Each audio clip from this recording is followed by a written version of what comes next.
Always takes too long, yeah, too long. I ain't got all weekend. We had a good run, yeah, a good run, but the clock is ticking. I gotta move on, yeah, move on. I got things to do, all without you. Tell me how I can make this easier, yeah, guide me. I don't want you to get too hurt, there's no need for screams or shouts or ugly words, no. I'm done with getting hate from love, you see, love, you see, love. Baby, can we kill these butterflies? They live and then they die, and that's the way I like it. I just wanna move on with my life. I've loved you for a while, and that's the way I like it. All these butterflies gotta go. I just gotta be on my own. I've been loving you for too long. All these butterflies gotta go. I just gotta be on my own. I've been loving you for too long. Too long. Move on my own. I've been loving you for too long. I know you're eager to move on with us, but you know I never do the long-term stuff, so let go and hope for better luck next time, 'cause I'm done with time-consuming love, you see. Baby, can we kill these butterflies? They live and then they die, and that's the way I like it. I just wanna move on with my life. I've loved you for a while, and that's the way I like it. All these butterflies gotta go. I just gotta be on my own. I've been loving you for too long. All these butterflies gotta go. I just gotta be on my own. I've been loving you for too long. Too long. Move on my own. I've been loving you for too long.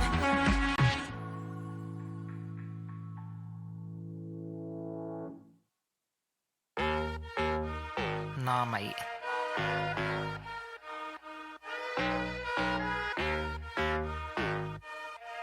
Oh, knock, knock.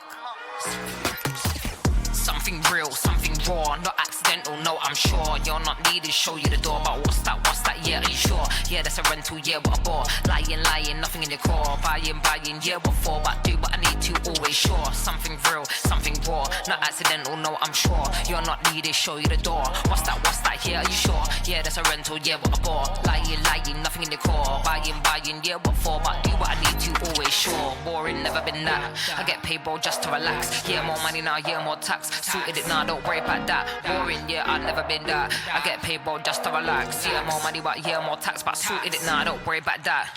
Flexing, yeah, but your soul is empty. Dripping in diamonds, Fenty. Dripping in vibes, got plenty. Got the technique, yeah, like Jet Li. Ow. One little chop like pow. One little hit like wow. Living for the now, live for the sound. Nice for the dollar, but I'm making a pound, yeah. Worry about that. No, don't worry about that. Worry about that. Worry about that. Like, no, don't worry about that. Something.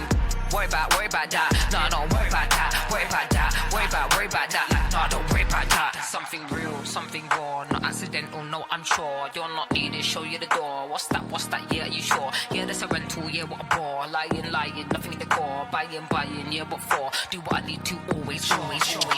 Something real, something raw, not accidental, no, I'm sure. You're not needed, show you the door. What's that, yeah, are you sure? Yeah, that's a rental, yeah, what a bore. Lying, nothing in the core. Buying, yeah, what for? But do what I need to, always sure. Knocking in the door, knocking in the one time, knocking in the door. Always sure, knocking in the door. One time, knocking in the door. Knock. Hello, something real, something raw, not accidental, no, I'm sure. You're not needed, show you the door. What's that, yeah, are you sure? Yeah, that's a rental, yeah, what a bore. Lying, nothing in the core. Buying, yeah, what you for? Do what I need to, always sure. Fuck off. That's what you gotta tell them sometimes, you know. Fuck off. See you later, mate. all the best, all the best. Something raw, not accidental, no, I'm sure. Something real, something raw, not accidental, no, I'm sure. Nah, I've never been sorry. Today is the beginning of the end and the start of a new beginning. Time has come to refine yourself and let go of the demons in your head that have held you in captivity for so long. It's time to flip the page and prove them wrong. It's time for rebirth. Yeah, time's up to say goodbye to all the haters, doubters, and non-believers trying to bring you down. In the blink of an eye, you'll realize that there's so much more to the book than the page you were stuck on. Finally, you will feel free to live a life you love living instead of the life you think other people want you to live. Remember, you are the highest authority when it comes to knowing what you want and what you love. So stop trading yourself for the approval from others. Ladies and gentlemen, weirdos and geeks, please repeat after me. I don't give a fuck.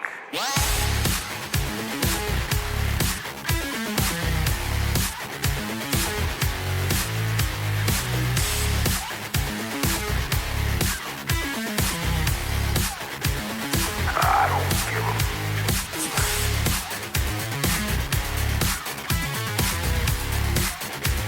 I don't give a fuck.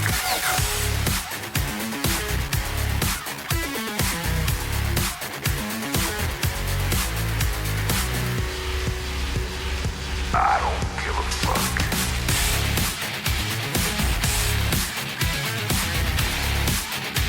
I don't give a fuck.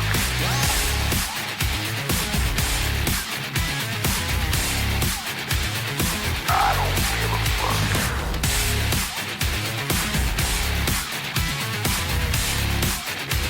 I don't give a fuck.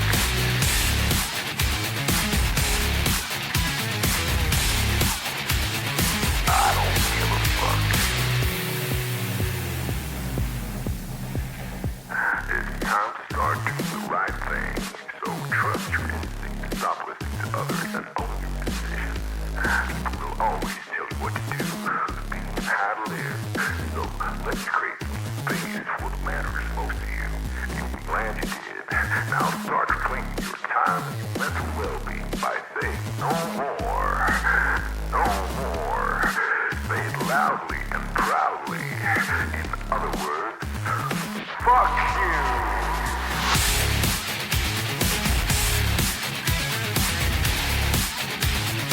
I don't give a fuck.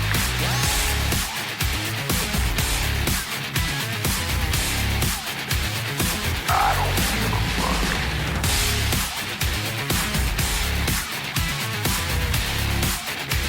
I don't give a fuck.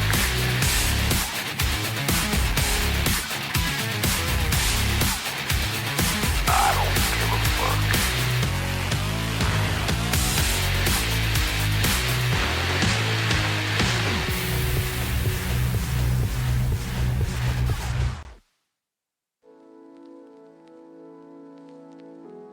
And now we'd like to slow it down for all you lovers out there. Grab your partner tight and hold them close. We'll be starting here very shortly, friends. Much love.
Well, okie dokie, friends, that is enough of that. Welcome back to Roleplaying Unlimited Wednesday night.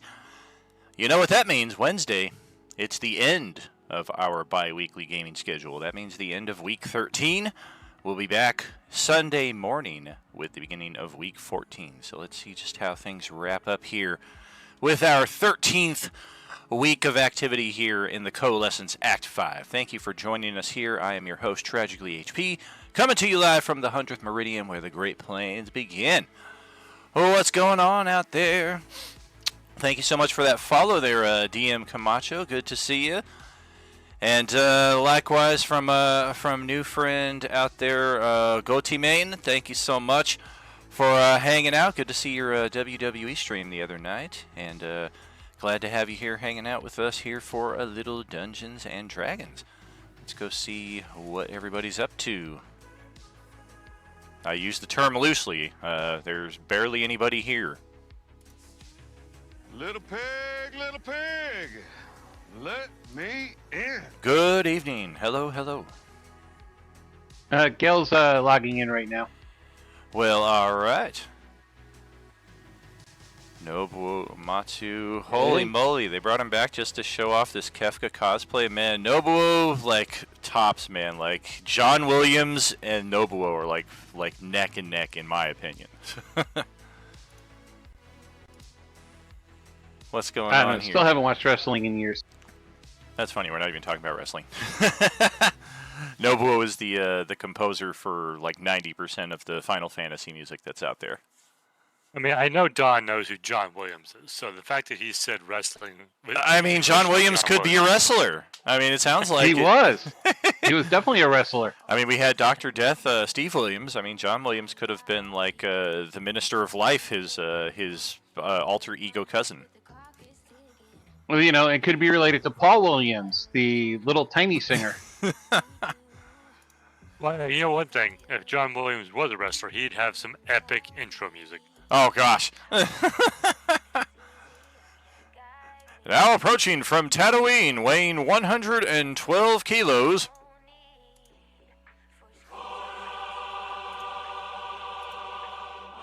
Yeah, that's me. All right. Well, let's see. 112 kilos, that's a big dude. Yeah, it is. I was going to say. I don't know the translation, so at least I didn't say 240 kilos. Let's see. So Katie will not be with us this evening, but otherwise, looks like we're just missing DJ. And we are good to go. So let's just jump right into this. I've been teasing an epic series of events tonight, so what better way to jump into it than let's get all the way over here. Our group was recently up here at the Snow Peak Monastery, where we were ambushed by one Zastam and a host of undead assholes, and that prompted a very quick rally and escape from our group. We in fact have most of the group over here in the Let's Use the Helm of Teleportation, and then we have two players who you're gonna start a riot and we're gonna walk out the front door. That's basically what J-Man and Clock did. They just kind of took advantage of the distraction, did a quick dimension door, and they're literally walking out the front door. For those of us who teleported down here to our little bamboo forest of safety, all appears to have gone well. We arrive here in the forest, minus two companions, of course, but, I mean, we can't say we didn't expect that. We all kind of look around at each other as if to kind of count, okay, you're here, you're here. You're not here, you're also not here. And our companion NPC, one Ayusikaj, gets a startled look on his face as he kind of darts in a panic his glance between the different party members here. And there is a literal rip in the fabric of space-time that opens up behind him, and whether he is pulled in, sucked in, falls in, is unknown, but it literally opens up so close to where he is, it's very difficult to tell which of those three, or possibly even a fourth option, that it might be, because he falls right into this tear. And no sooner do any of you have the opportunity to respond before you notice, similarly to the end of Multiverse of Madness, these tears are just appearing all around the landscape. And unfortunately, not at a great distance. They are literally appearing within your midst here, to where the bamboo trees are being half torn apart and sucked into these holes, and the other half of the trees are remaining here. And over the course of the next 6 to 12 seconds, so too is our party abruptly sent elsewhere. And before we go too far into that,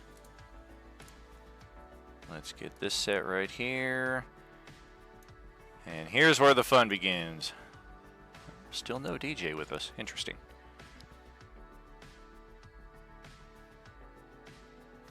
So if you are Azimuth or Fielien, this is your world. You are quite aware of what is going on here. In the interest of keeping a lid on potential spoilers, I will not delve too much into the hows and whys, aside from the fact that both of you are here with intent, because getting into that shrine is a must now. This is not a, oh, there's a shrine, let's go check it out. Oh crap, this happened. We need to turn and flee. Turning and fleeing is not an option this time.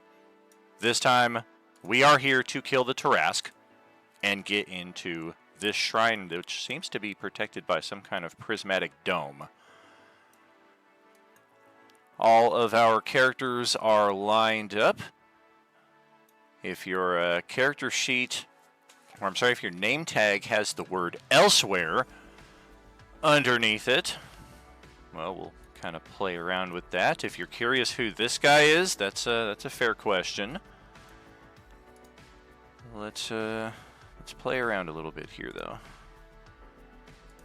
For those of you who have the elsewhere name tag, you will see new character sheets appearing in a folder above the existing character sheets entitled Elsewheres.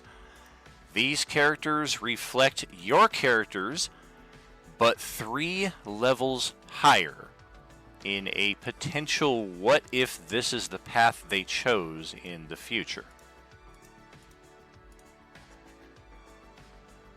That is Clock. That is Ken. That is Ken and Kendall. And that is J-Man. J-Man's character should be appearing here shortly. If this is not the path that you would have chosen with your character's advancement, that's entirely fair. Just keep in mind, this is a potential future, or a potential alternate reality. Who knows if it's even the future, but the fact that your characters are higher level, you can reasonably make that assumption.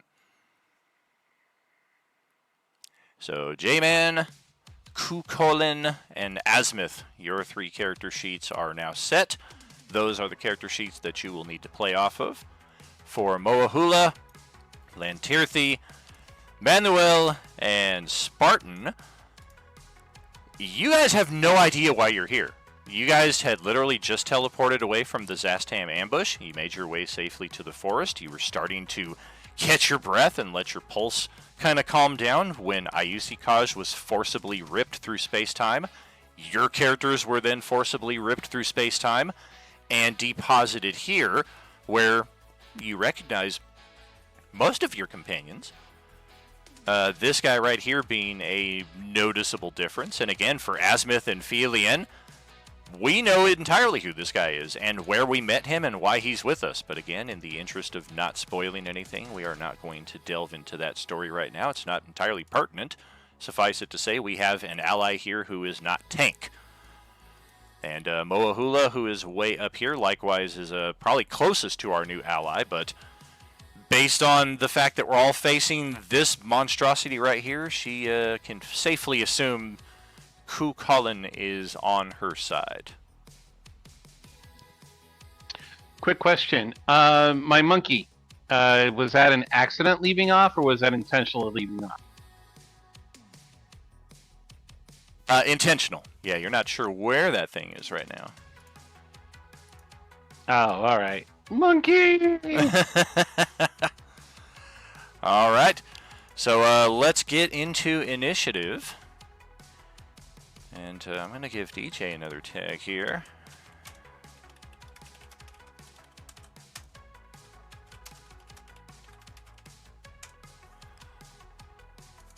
Hopefully he's just running a few minutes late. I'm going to get my Tarrascaril in here. None of you have line of sight to Ayusikaj, so wherever he got pulled away to, he is not here.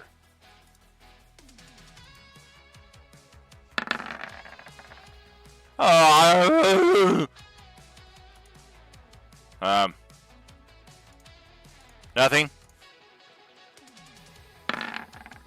Hey, that's better.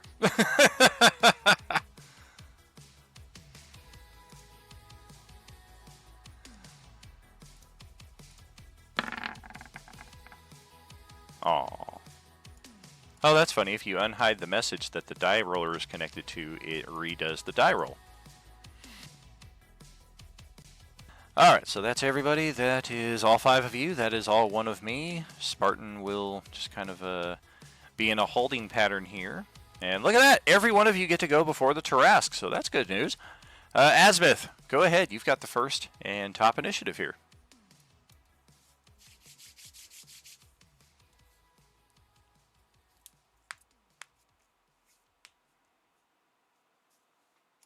And with the power of silence, you have slain the foe. Congratulations! Well done! Yay!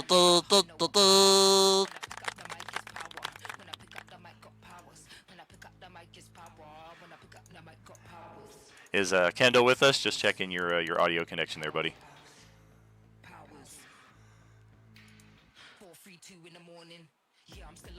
Remember, we're on push to talk here, so if you're talking and we don't hear you, it might be because of that.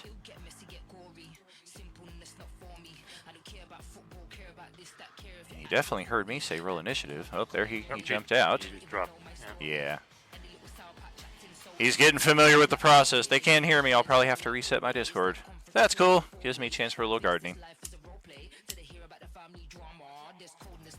I'm just, still familiarizing myself with the new sheet. Oh yeah, your character sheet got radically different with the 3 classes.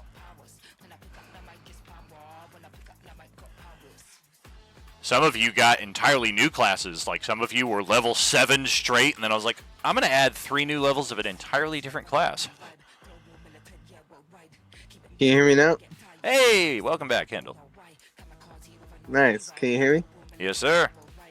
Nice. All right. So as I was saying, he's a lot bigger than I was. I am.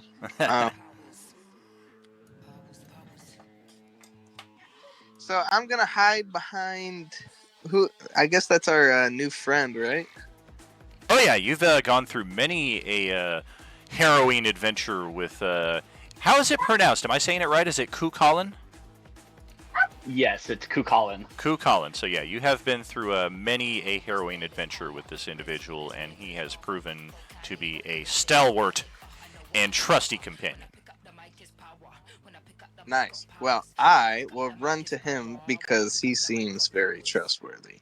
And that's a tree, right? We're behind. So. Oh yeah, he's right behind a giant trunk right there.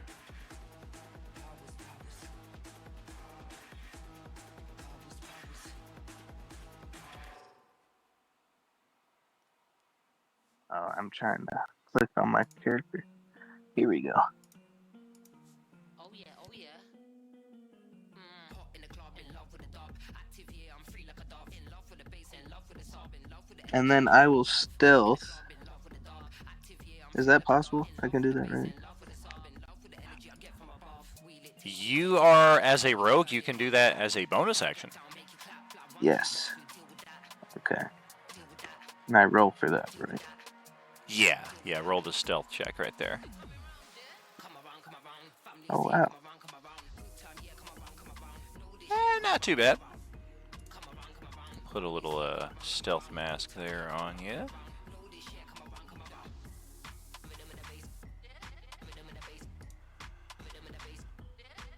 Let's see here.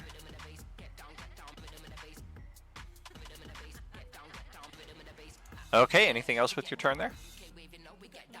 I don't think I can do anything. Alright. Let's pass it over to Cucullin elsewhere. All right.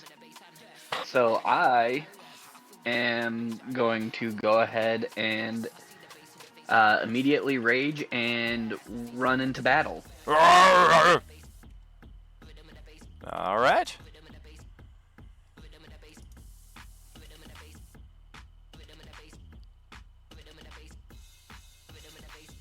Oh dear. All right. And I am still getting to know what all I've got. So, going to reckless attack and going to hit him twice with my spear.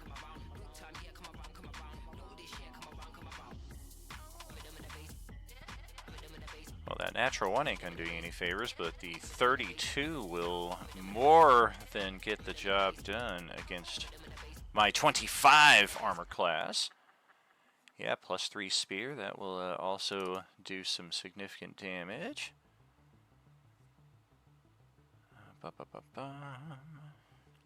Okay, we will take it. Woof, woof, woof. All right. And it looks like that's all I can do for right now. Well, all right. Let's let's pass it over to Fielien. Is this version of her aware of what this grass can do, like the original version is? You have fought this once before and fled. Okay, and all these people that are showing up, do I know them? You, oh yeah, they do seem a little. There was a weird little bit where you guys were kind of like discussing your final bits. Okay, you go this way, just like we discussed. Everybody ready? And then you kind of turn and you're like, Lantirthi? Manuel? And then you kind of turned to your right and turned back, and then they were there, but they seem a little disoriented, like perhaps they're not as prepared as they should be. Okay. Oh, it doesn't look like you picked a subclass for level 3 monk. Is that correct? Yeah, because I was trying to see what subclass stuff I have, and there's nothing on there, so.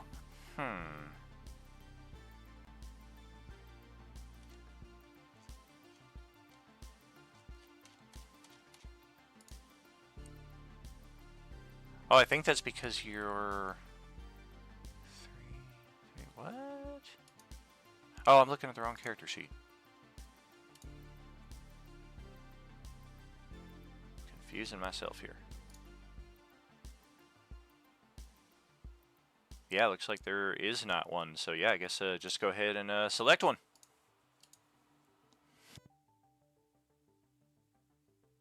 So I should just like drag and drop stuff, or how do you want me to do that? Yeah, that should work. Okay. Well, so for now,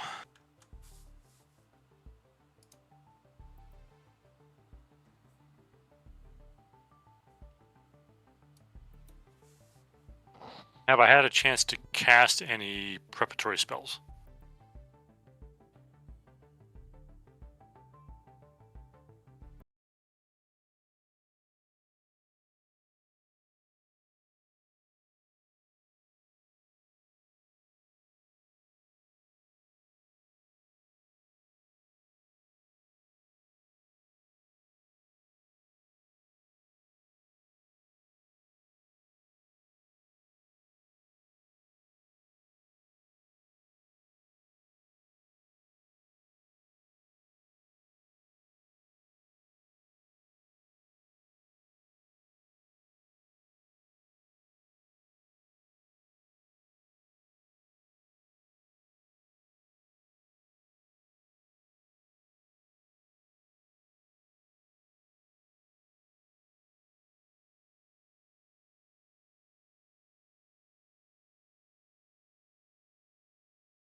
They are.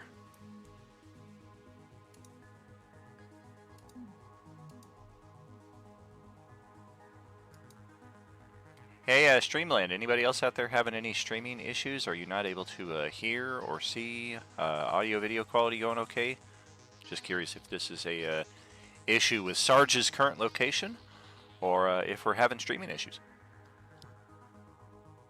How convenient. Now the sound is back. I haven't been having any problems with the stream. Beautiful. It went down for me. We're getting too popular. It's crashing left and right. Okay. And when I rage, I'm also my elemental cleaver thing that happens when I rage. I'm going to give it thunder. Okie doke. She does grow to giant size too.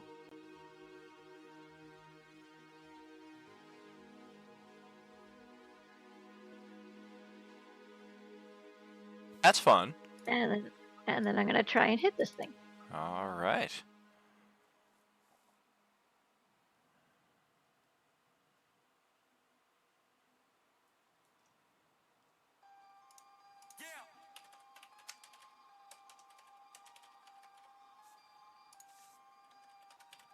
Well, that's not going to touch it. What do I need to roll? Its armor class is a 25.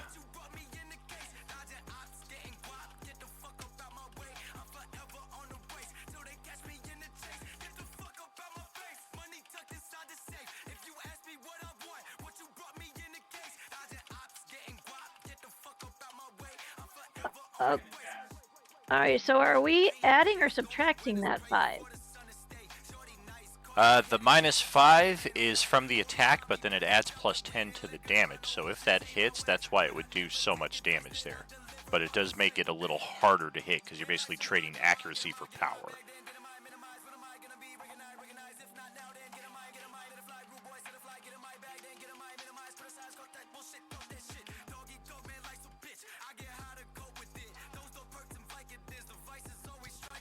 If she starts with that at the beginning of the round, does she have to keep it throughout the entire round, or could she change that up between hits?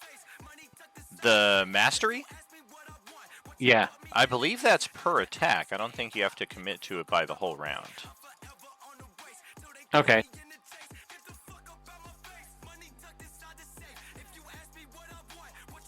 Okay, hold on, I gotta turn that off then. Okay. You could also just say I'm not going to use it, and we'll just kind of turn a blind eye to that -5 right there.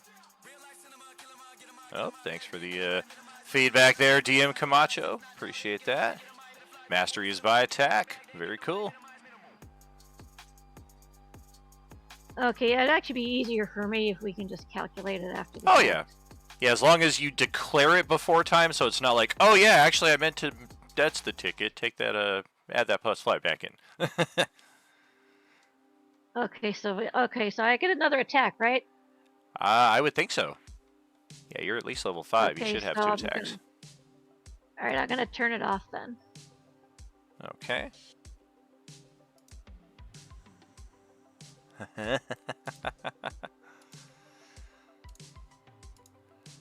So 28, and then we'll -10 from that damage, but 28 is going to hit, so 6 and 7 for 23 damage. Ouch! Whew. Okay.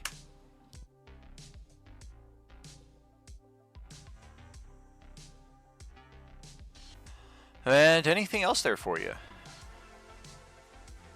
No, I'm gonna... What's my hit points here? Yeah, you are still at the same hit point value as at the Zastam ambush, hence why you guys are, the lower level characters are missing a shred of their hit points compared to these elsewheres. Okay, so well, I get 6 of them back, so I do Correct. that and then I'm done.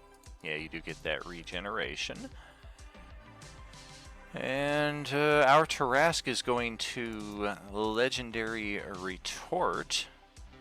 on the tail end of your turn before it activates.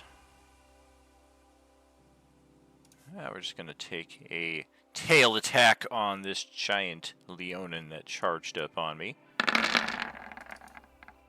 Boom! Youch! 38 to hit for 36 bludgeoning damage. And you might get knocked prone if your strength saving throw is not on your side. You do resist half that damage because you're raging, thankfully.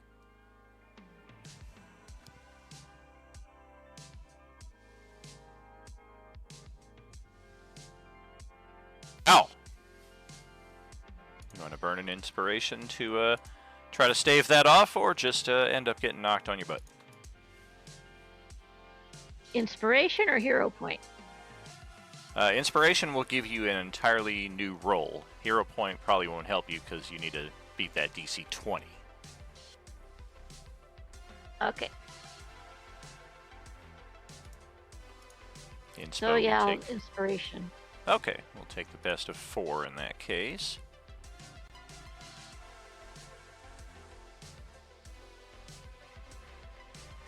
$21, just got it. All right, so you do take 17 damage there on half, no prone, and then the Tarask will activate. Okay, let's see, bonus action first. Kind of starts training its horns on all of you assembled. It's also got a very, very awesome blind sight distance, so it even trains its horns onto the tree where Azimuth is hiding behind. You guys think you see a little puddle of pee come out from behind the trunk there as Azimuth is like, please not me, please not me, please not me. Yeah, sure. Let's do a little of this. Hey, Gale, you get an attack of opportunity.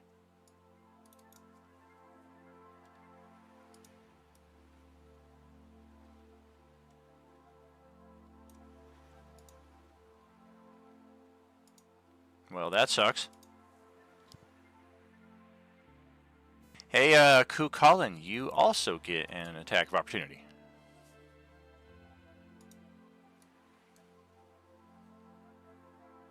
That will hit on the money. Oops, I also did forget 1 second here.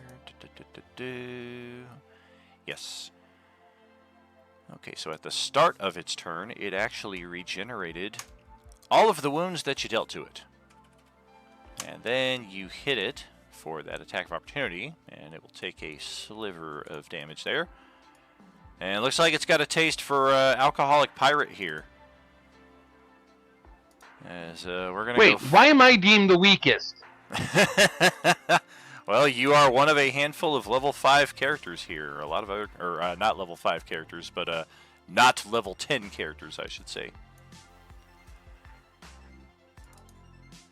And we are going to Claw. 29 and 21 to hit. For over 50 points of damage there. Ugh! I take half. Oh, hallelujah! Let's take a bite. Oh dear. Well, now we got you inside of. You guys can't even see the Tarask face anymore because Manuel's head is so big.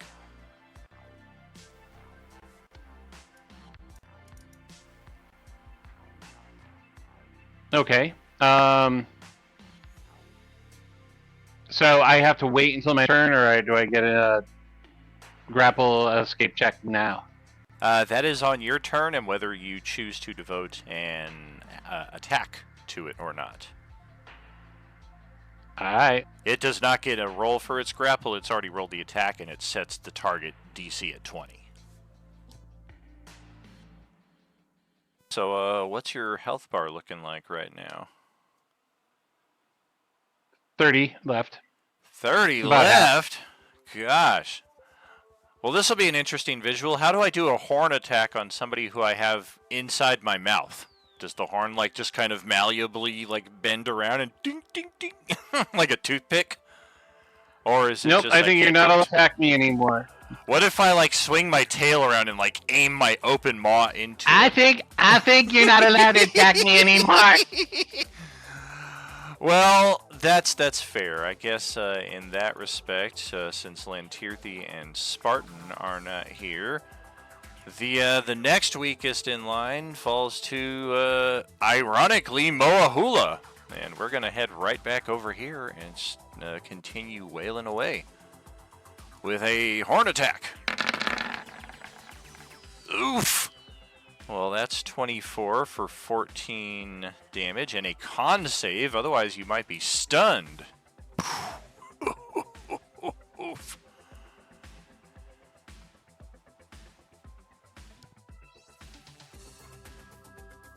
Wow, +8 to her save, and nothing is coming up.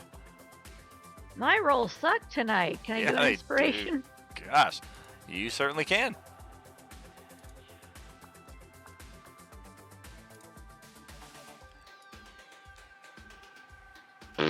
Wow. Well, you got a 15. You can hero point. You can get that D8. You need a 5 or better off of that 15. Okie dokie. Digging deep into the well. Pulling out all the stops.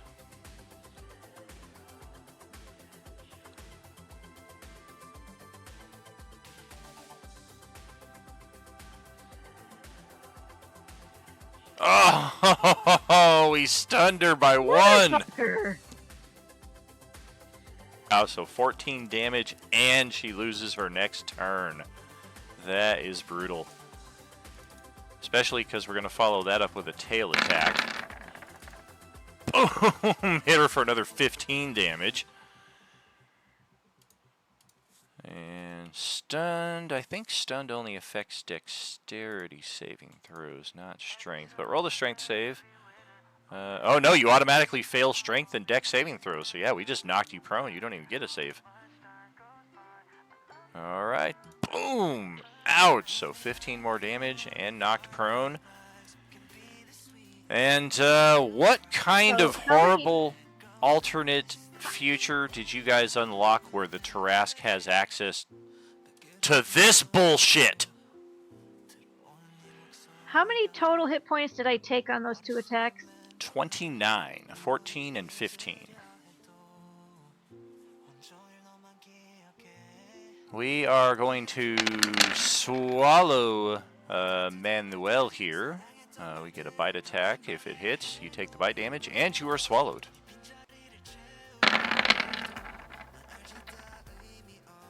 Well, thankfully I don't use the house rule that I do with the zombies, to where if they grapple you, they get advantage. So that is not a natural 20 to hit. It's just a 30 for 16 damage. And get in my belly!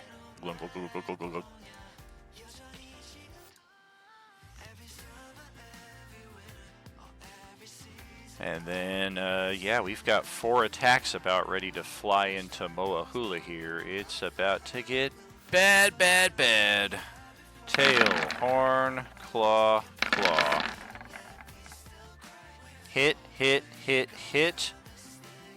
After your resistances, that is 14, 24, 32, 42, 45, 55 points of damage after your 50% damage reduction.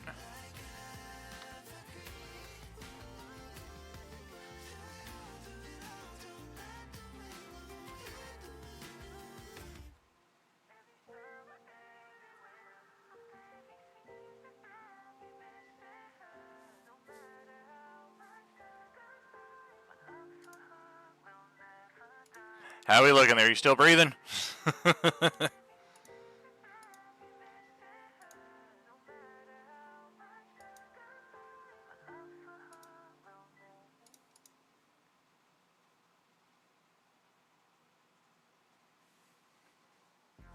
Oh gosh, oof.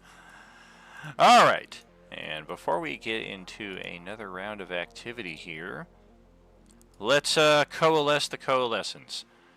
You're not going to appear just yet there, Paul. Paul is going to join us to provide some extra carcass feed for the extra support for the player side of the table here. But not just yet, and not just in this battle. Because we've still got something going on at the Snow Peak Monastery, where Fielien and Asmith are trying to flee from the field of battle when suddenly a rip in the space-time continuum starts tearing everything apart at the front landing, completely blocking your escape. Thankfully, the monsters inside are not ravagely giving chase to you, but we are still aware that they are present. And when time seems to fix itself, we've got a very interesting array of characters here.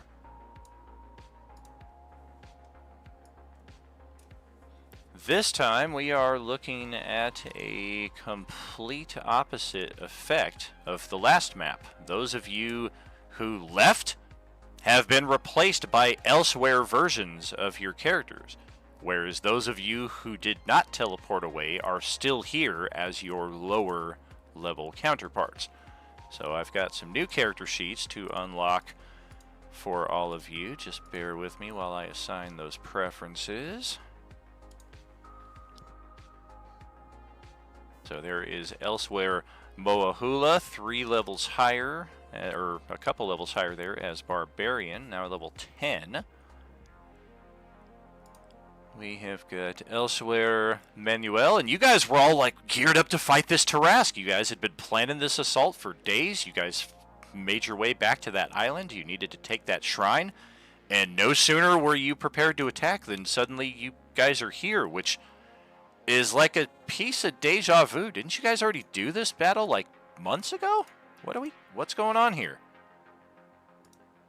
And Dawn, say hello to 3 levels of Echo Knight Fighter added to the Drunken Pirate, because what better effect for a Drunken Master than a blurred double? I thought that would be a fun little addition. Dang. Also boosted your hit points and gave you Action Surge. Let's see. Elsewhere Spartan is not here with us still, so we will be freezing his character. Elsewhere Lantirthi, likewise, we're going to freeze her character. Here's an interesting conundrum.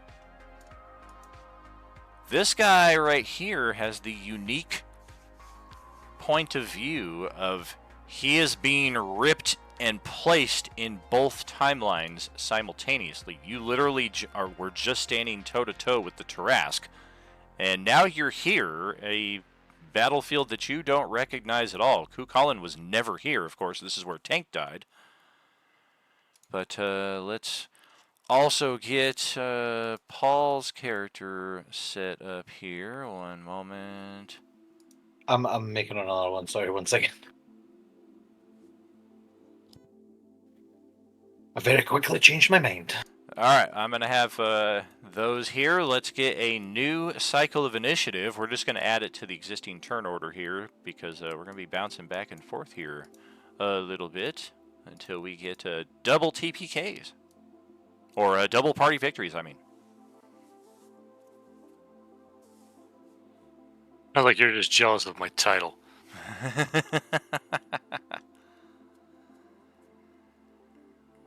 Let's see here. I just need to quickly level. I mean, I'm pretty sure I can wipe both parties here, and J-Man will still have the reputation for TPKs, even though I don't think he's killed more than one character, and that's the way we like it. Slide under the radar. I know, I'm like, I've never even done it to you. I know. I mean, they're challenging battles, don't get me wrong in that, but like never once have I been like, we're all gonna die! It's just a cloud kill, you have to go through it! You can't just stand there and be like, oh god, what do we do? Okay, I've got the scarabs, I've got the smoke zombies, and I've got the ruined scarabs. And let's throw a Tarrasque here as well, why not? Little baby trash just kind of wandering the hallways here.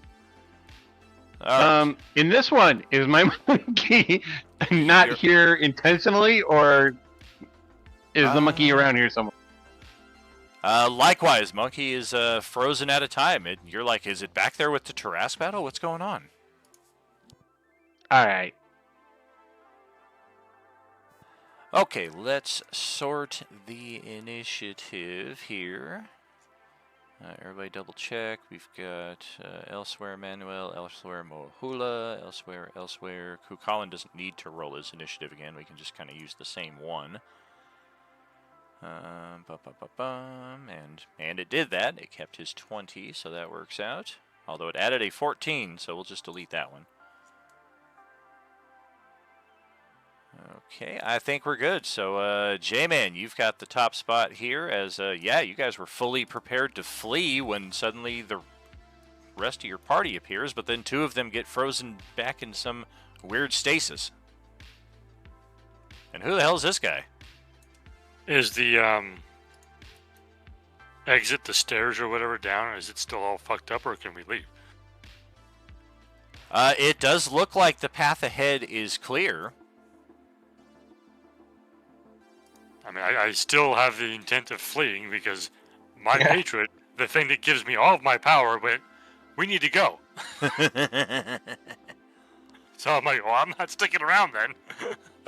Doesn't seem like anything's stopping you. I'll look at the people that just appeared like, what are you, I thought you left. We gotta go. Come on. And I'm going to start moving out of here.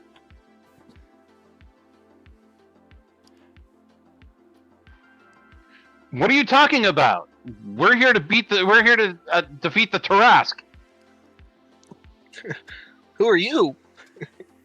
You guys think you hear Ayusi Kaj screaming for help inside of the monastery as well to add an extra layer of suspense. Help me! Well, with that, Wait, didn't we fight this battle about a month ago? hearing Ayusi Kaj after moving to the stairs a little bit, like, didn't you take him with you? What the hell?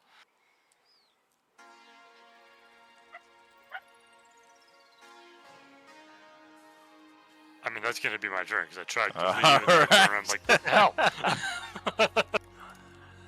I told you shit was getting weird and crazy. Kukulin, your turn. Now that the Tarrasque has been replaced with Azimuth, apparently. All right. So I heard someone screaming, "Help me!" from inside. So I'm gonna start running inside. All right.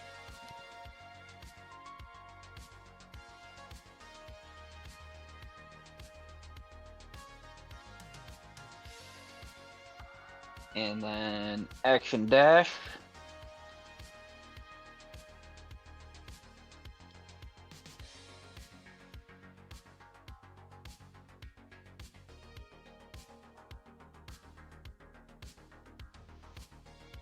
And that's gonna be my turn. All right. Yeah, you make it inside. There's a couple of these smoke plume zombies just kind of waiting around the corner for you. They don't have readied actions, but they are ready to attack at some point here. Meanwhile, elsewhere, Mohula appears, and yeah, this is not the battlefield you were anticipating. You've been here before. Didn't you guys already kick everything's ass here? You guys didn't flee this battlefield.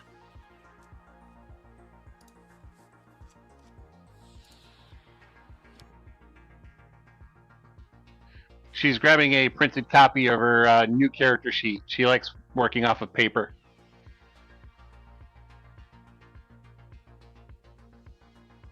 I have enough trouble keeping track of one character sheet, let alone two.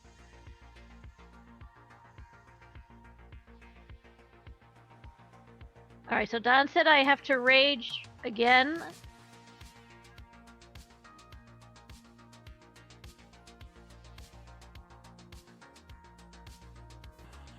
You will need to rage. This is technically an entirely different character. Alright, so I guess I will rage, and that means I get big.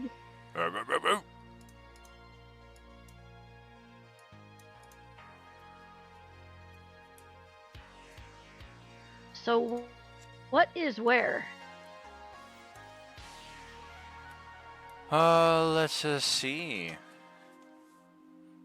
Yeah, I mean, you've been here before. You know the front entrance is right in here through these doors, and you can hear zombies and other things skittering around in there.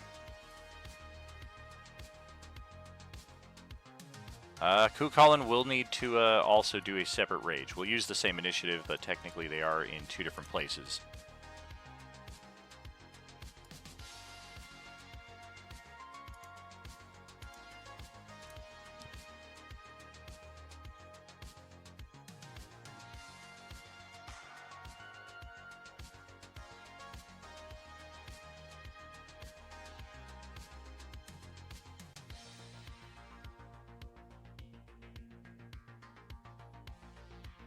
Yeah, I already told you there, Shags. I cannot promise the same level of attention to the other tables that I did with this. This is going to serve as an example to all the other tables to not use teleport going forward, because as bad as this is, it will be worse for other tables because I will not have the time to prepare an example of what not to do. And thank God, because that charm of the moon I was going to use as for teleportation circle.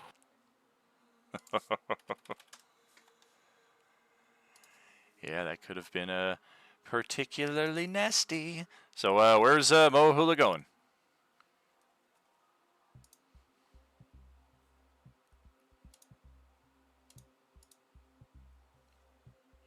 Stepping in the front door. Got a couple zombies here close by.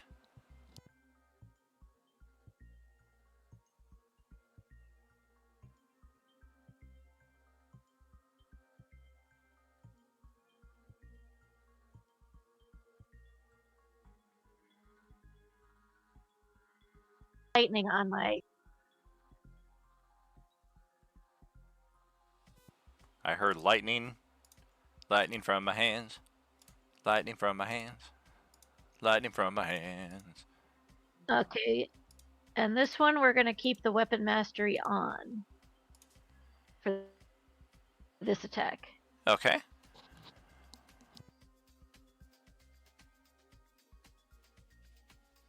Aiming south, gotcha.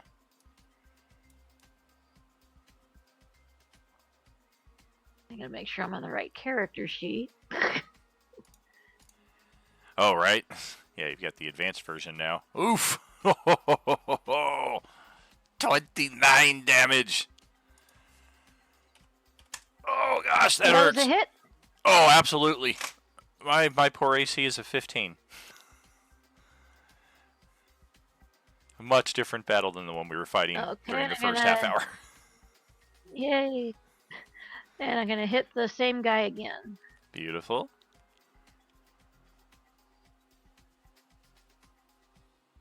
That will also connect by 1 for 31 more points of... Oh, ow!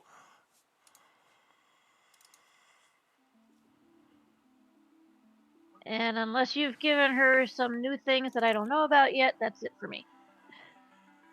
She did get some extra things for levels 8 through 10, but I don't think she got a third attack. I think that comes at level 11. So let's pass it over to Elsewhere Manuel. Okay, so I'm going to move over to here. I'm going to put an echo right over here as my bonus action.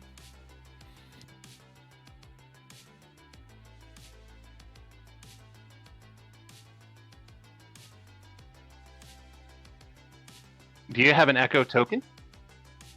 I do not. Just go ahead and drag your copy out there a second time. And then I'll just add a little icon to it. Oh, Christ, he's tiny! Look at him, he's so cute! Yeah, a tiny, tiny man. Look at him, he's so adorable. Let's put the clone token on him. That's right, the mirror image. Got it. Okay, And then I'm going to take 2 unarmed attacks against that zombie. Is it an orange? It is not an orange. It is a zombie, but not an orange zombie. Hey, DJ made it. Wow, even that high level with a plus 11 to hit, you can't hit a 15 AC. It was a bad die roll. Hold on a second. Yeah, it did. That's better. And that, I believe, is going to put us in Undead Fortitude. Con save. 14 plus 5 is 19. We got a 21, so we survived that attack with a single hit point. Okay, and that'll be done. Okay. Elsewhere in the other world, the regular Manuel goes, "Help!" As does Moahula, and the Tarrasque goes, "Ah, ah, ah, ah." And, yeah, let's jump back again. Boom, boom, boom, boom, boom, boom, boom, boom, boom. All of this happening simultaneously, of course.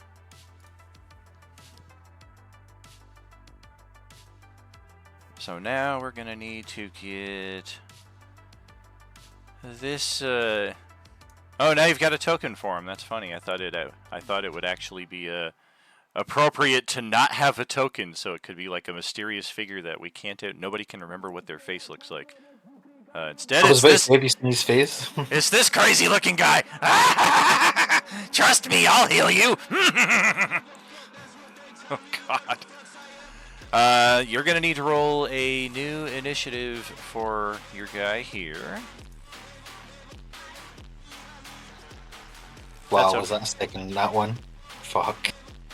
Yikes. Oh, you're all the way there. Look at that. Look at that. There. Represents. At least his initiative's been consistent. Hopefully that's not what his heels look like. You gotta get DJ in too. Yep. He is already in place. Just got to unfreeze him from the space-time continuum as you are over here. Yeah.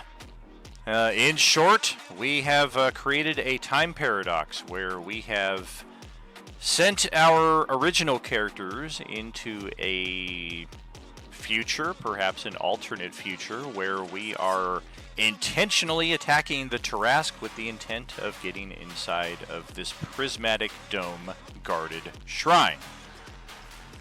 If the character sheet has the name Elsewhere underneath it, these characters are from this timeline and are in fact a few levels higher. But for most of us who just teleported into this zone, Manuel, Moahula, where did Moahula just go? Oh, she just got teleported way over there. Spartan, of course, and Lantirthi, you guys do not belong in this timeline. You are completely out of sorts. You don't know why you're here. You just fought this thing earlier today and fled from it. So why your teleport would have brought you here, and why some of your companions are directly like, charge, kill it, you're completely out of sorts. Suffice it to say, roll initiative.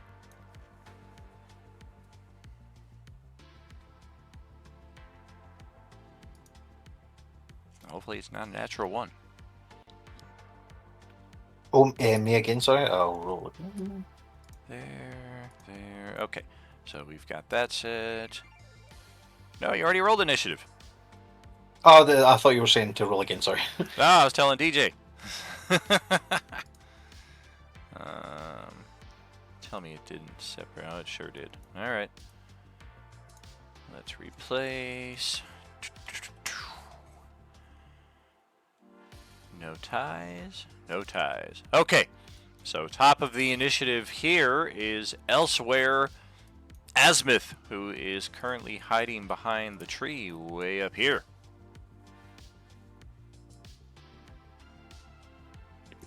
So this is technically the future, right? I'm not sure anyone's gonna survive this or have a good chance of. How much did we hurt it so far? 10 hit points. Wonderful. How many does it have left? Somewhere between 1 and infinity. That's great. Hey, can I shoot a bow at it? I want just straight to the eye. You can certainly take a shot at it. It's pretty hard to hit. Because I'm behind the tree. No, not that. It's just it's a very tough creature. Any of these, even your most combat capable characters are having a hard time getting through this thing's armor class. Yeah, I don't know what to do other than hide behind this tree. Can I pass? You can if you want. That's what I do. All right. Well, that's going to bring it back to elsewhere. Colin, who is, let's see, 1 round less of rage. Otherwise, go ahead.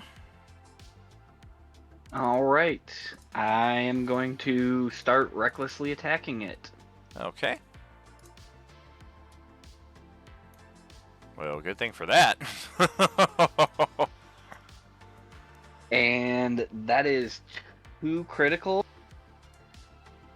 So that will be even more due to my brutal critical. Fuck you.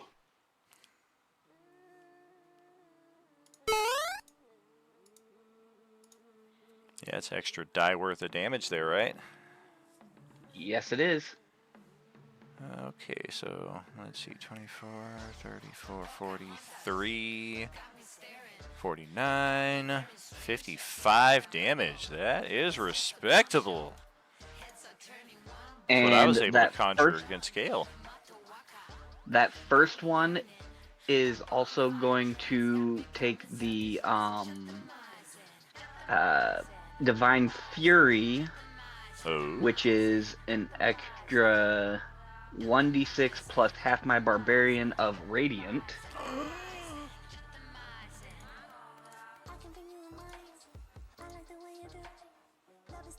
For a total of 7 Radiant. Okay. And then I will use my bonus action to use the Polearm Mastery and use a butt attack.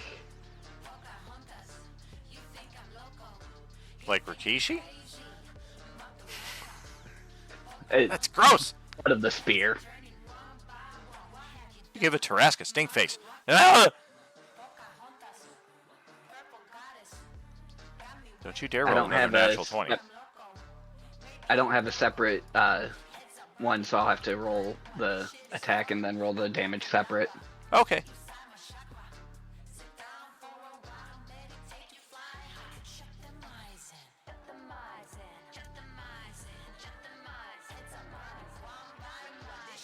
What's the total damage on that? It looks like it.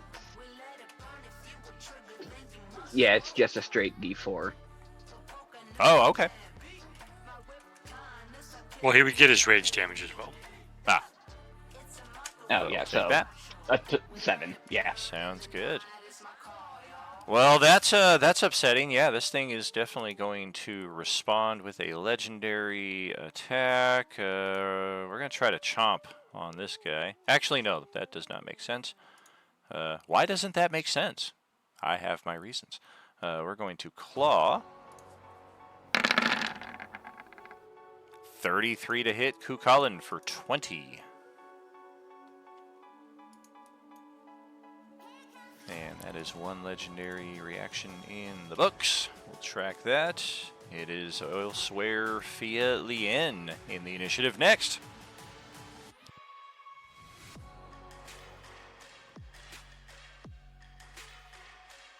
All right, I'm going to spend a key point as a bonus action to activate my Arms of the Astral Self.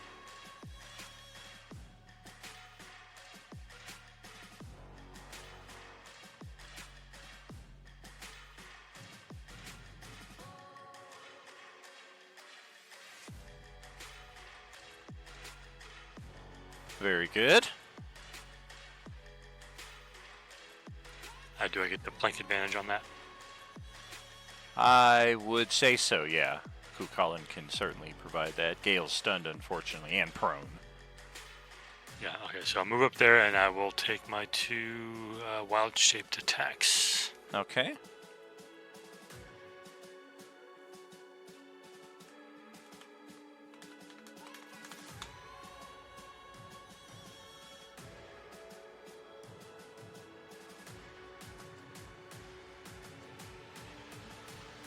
Ugh, ugh.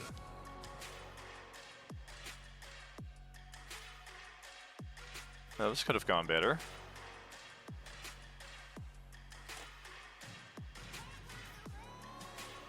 Oh, oops, I forgot those were the orange. I was like, wait a minute. Yeah, I don't have a attack block without the orange on that. But I will spend hero points to try and bump those up. Okay. 5. Yes, indeed. 5 or better. Ugh. Double ugh. I guess that's it. Man. Yeah, I think we're going to interrupt again. We're not even aware that you're back there, so we're going to claw at Cuchulainn again for those double crits. 33 for another 30. Resist, of course, half of that thanks to your rage. Otherwise, it is elsewhere Mohula, elsewhere Manuel, and then regular Manuel, who... How does this work? Swallow. Bum, ba, ba, ba, ba. You take the damage at the start of the Tarask turn.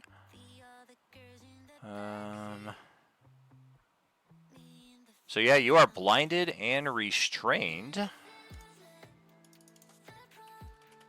I believe restrained is going to prevent you from moving. Blindness will impose disadvantage on attacks. You also have disadvantage on saving throws.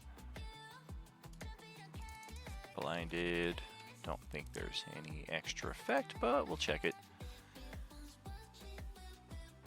Yep. Disadvantage on attack rolls, and you automatically fail any check that requires sight. Otherwise, you are now inside the nasty, acid-filled stomach of the variant Tarask. Yeah, that's not going to end well. I regain 6 hit points. And then I'm going to try punching my way out. All right. Roll percentile.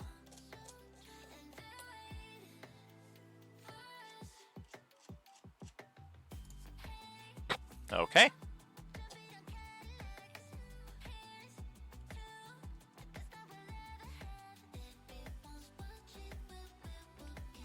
All right. Kind of feel your way along to a spot that you feel like, okay, yeah, maybe if I hit it right here. And you definitely hit and feel, you think you feel bone breaking in response to that. And then you hear, "Would you mind not attacking me, please? I'm in just a horrible predicament as you are in here." Swallow can only handle one person at a time, can it? Who are you talking to? Well, I'm actually talking rules-wise. Swallow can only handle one at a time, right? Or can the Tarask swallow more than one creature?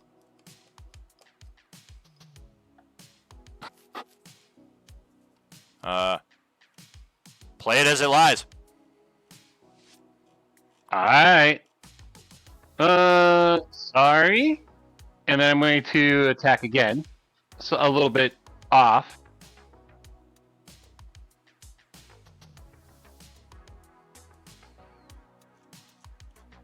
And then I'm going to spend a key point to do Flurry of Blows. Yeah, at this point, it feels like you're just punching Jello. Yes, that's it. Give it all you've got. Are we out? Are we free? Did you do it? No, we're dead. We're dead in about 6 seconds. Speak for yourself. I've been in here for many hours. How did you survive so long in here? My form is more slowly deteriorating than yours, perhaps. Gee, that's helpful. If you like, I could bite you and infect you with the Agent Orange virus. It might ensure your survivability in these confines. Yeah, no, that doesn't seem like practical to me. I agree. This is quite an unbearable existence, even obviously with its advantages. I would not wish it upon anyone. And we'll pass it over to Spartan over here, who's like, what the hell is going on?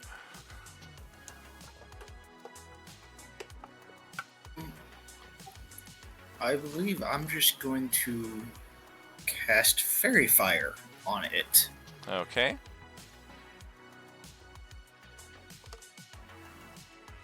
Get me out of here!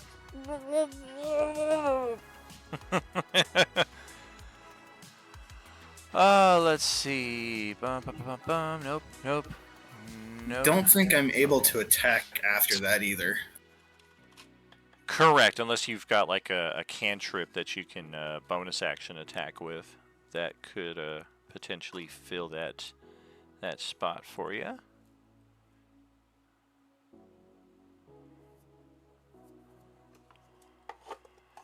Otherwise, looks like I've got a dexterity saving throw coming up. This thing's going to kind of like eyeball you and like try to cartwheel over it. And... oh! I do get this! But even still, I doubt your saving throw DC is a 0. So,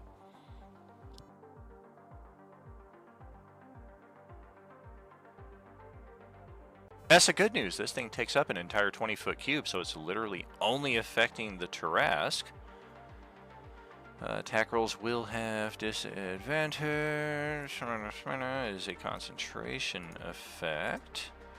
Let's slap one of those on you. And then let's... blue, green, or violet. Your choice. Blue. Blue. The color of the pen that I hold in my hand is royal blue! Alright, there we go. And then I'm just gonna taunt it, just casually. Be like, yeah, I'm over here and you suddenly just decide to eat one of my friends. You're just a lizard. Oh, it looks like it's mad. It's like huffing and puffing and stomping in place right here. It doesn't like to be blue. Now I look sad for no reason. Probably because you're a disappointment to your family. Oh, that is unnecessary. Yeah, I've got a legendary action, so we're gonna move up to half our speed for all the good that's gonna do us. I think we're just gonna step over Fielien here, and this will create an interesting thing where we're basically kind of like just standing directly over her as we are making a direct stomp line towards Spartan over there. And it is Moahula's turn, who is prone, stunned. She loses her rage. She does regain 6 hit points thanks to that regeneration. The stun goes away at the end of her turn, and unfortunately that's all she can do. Would that provoke? Yeah. Would that provoke for me? Yes. Although I think you already took one this round. Nope, that was last round. I haven't, yeah, that would have been last round. Okay. Whatever. So we'll take, let's see. Boom, boom, boom, boom. And then we will regenerate a lot of hit points all the way back up to full at the start of our turn. And then we're going to keep on stepping over towards Spartan here, who, if our estimates are correct, yes, weakest link spotted. Let's just blast at him with the Disintegration Breath to start off with. A dexterity saving throw for 83 radiant damage. 41 if you make the save. If you fail to save, you're just disintegrated outright. I do not like this. It's not often somebody uses a big AoE attack on one target, but this Tarask was mightily offended. Oof. Well, inspiration. I'd like to use inspiration. All right, so you'll take 41 radiant damage, and you'll need to roll a Constitution save for your concentration check to maintain that fairy fire. You said 41? Yeah, so your saving throw DC for the con save is going to be 20.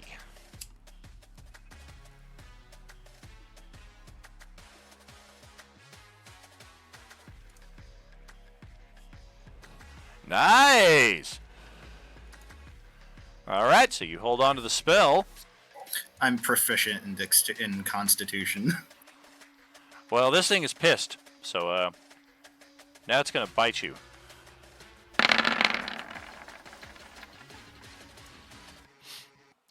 That is a 22 to hit your AC. Does tie go to defender or attacker? The tie is the number the attacker is going for. If it's an opposed contested roll, tie goes to defender. I just threw up in my mouth a little bit. Blah.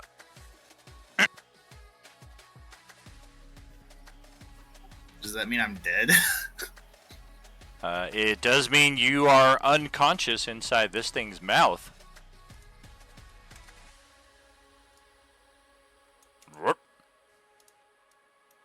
And we've still got movement and other stuff. Okay. 25 feet. We're going to step right back over Felian and just stomp right to the prone and already badly wounded Moahula. And well, one thing's for sure, he's not concentrating anymore. Yeah, definitely.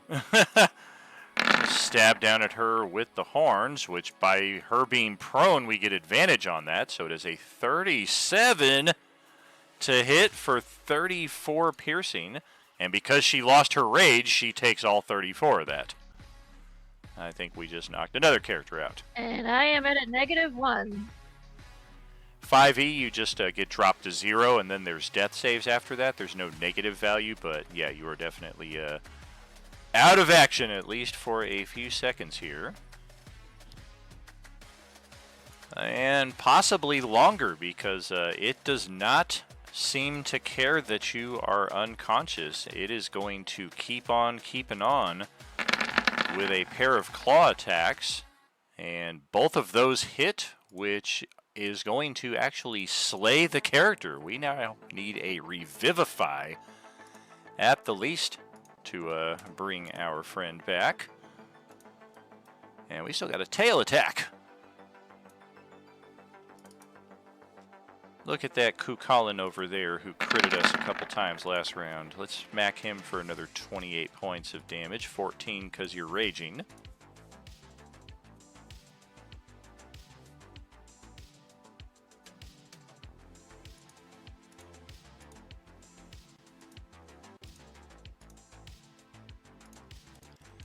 All right, and let's pass it over to the newcomer, the mad scientist over here, who is going to invariably save the day.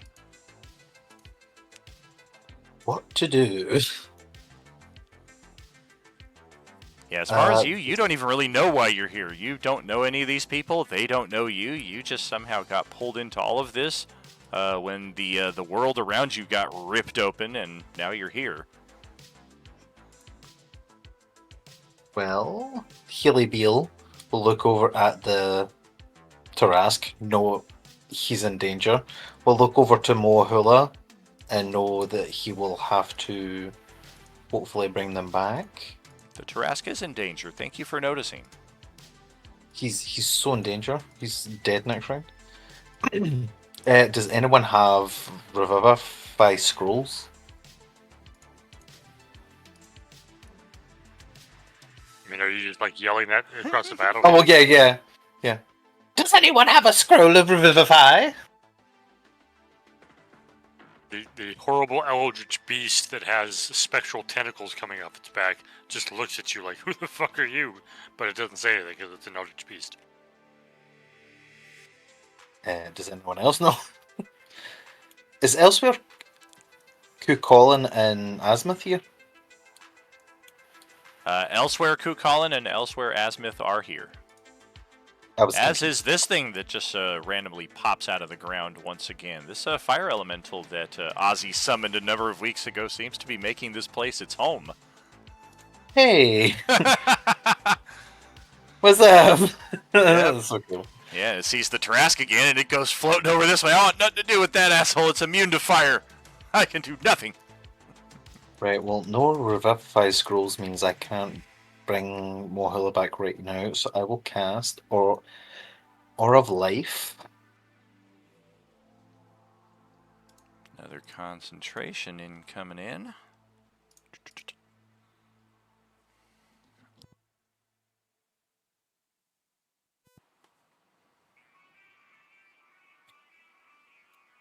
Oh my god, what the fuck?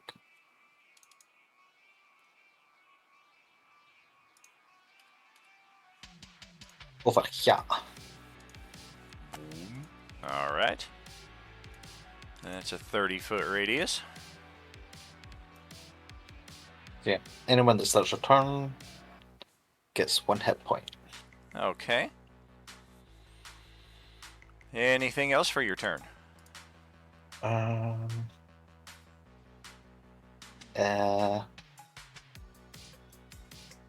don't know.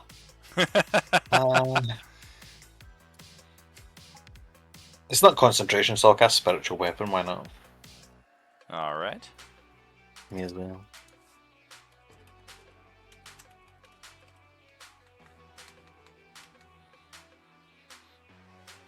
Reminded me of that old Simpsons episode. Hello, my name is Mr. Burns. I believe you have a letter for me. Alright, Mr. Burns, what's your first name? I don't know.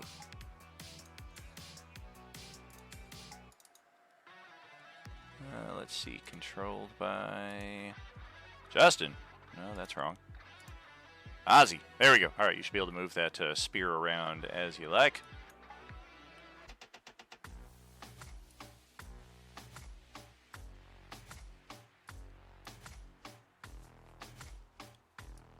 Alright, is that it? Oh wait, well first of all, this that's it, yeah. And this can only move 20 feet, so... Yeah. Ooh, that's me. Alright. Well, we've got another combat in progress, another initiative fully set here. We need to bring Elsewhere Spartan into play, which the narrative that I gave you for the previous battlefield, kind of the opposite here. Elsewhere Spartan was ready with the rest of his party to go kick this Tarask's ass when all of a sudden the reality unfolded around him, tore apart, and he was deposited here back at a battlefield where, yeah, you're pretty sure you finished this battle a number of weeks ago. Why you're back here, you don't quite know. And then it's a reverse set for Fealien and Azimuth here, who are playing their original versions and not their Elsewhere future versions. So let's check. Let's get Elsewhere Spartan turned over to you. Definitely going to want to take a few moments to look over What your level character. is Elsewhere Spartan? Bum, bum, bum, bum. We got that. Checking. You are level 3 fighter, level 3 cleric, level 2 paladin, level 8 total. I do believe is the case. So yeah, take a look around. And we're going to need a new initiative set for Elsewhere Spartan here, entering this field of play.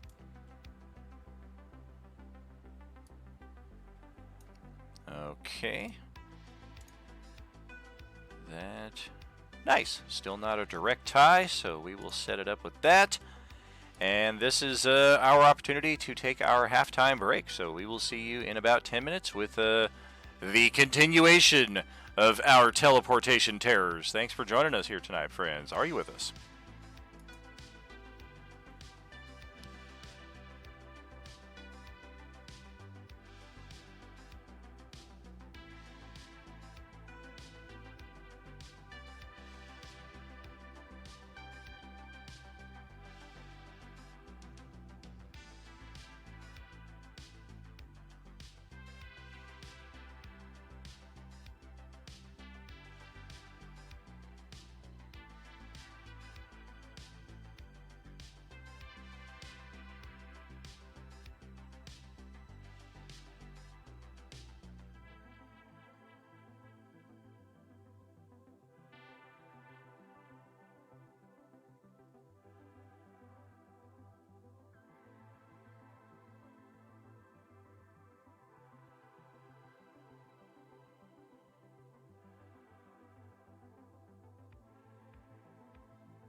Oh dear.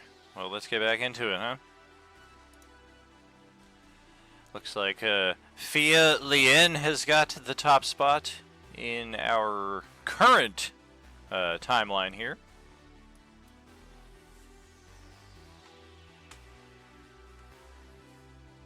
Alright, so move back in. Be like, "Ah, damn it, what is going on?" She'll cast Mirror Image on herself, since this version of her has not done that yet. And I guess I'll move a little bit closer. And that's about it.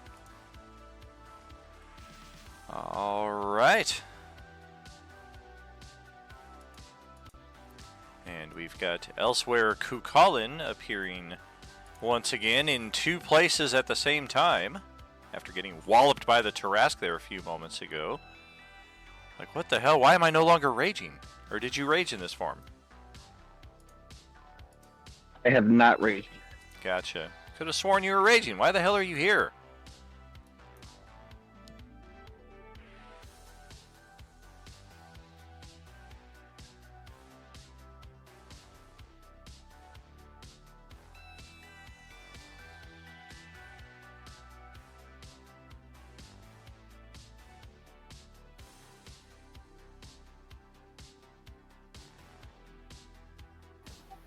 Is he in the initiative order?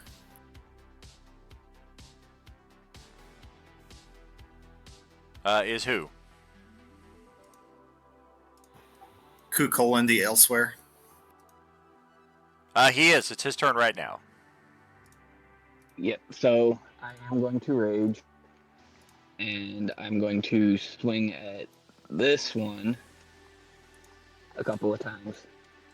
Okay. Not sure what happened, but all my monsters on this map lost their initiative, so we went an entire round last time without them attacking any of you. Thanks for pointing that out, guys! Let's see, that is a hit and another hit. And the first hit is going to take the Divine Fury. Alright. Connection's starting to fuzz out there a little bit. I missed it. Did you go into rage? Yes, I did. Alright, let's start tracking that. Boom. And I'll tally this plus that. Looks like 38 points of damage. Yo! That's more than we care to take. And that D6 is the radiant damage. And it's plus half, so that'd be a total of 11. Oh, it's another 5 damage on that. Okay. We got it.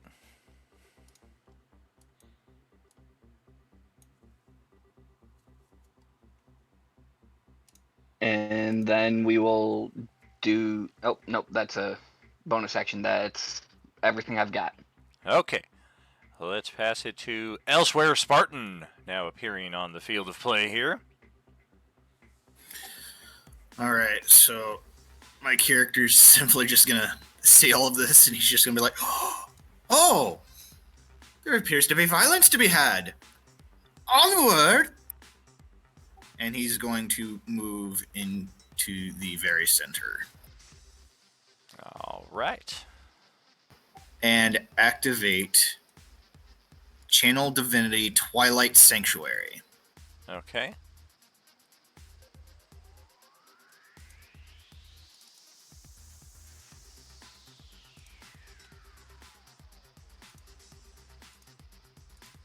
Do a little of that. Dim light. Everything's dim light already. Sphere moves with you. Lasts for 1 minute.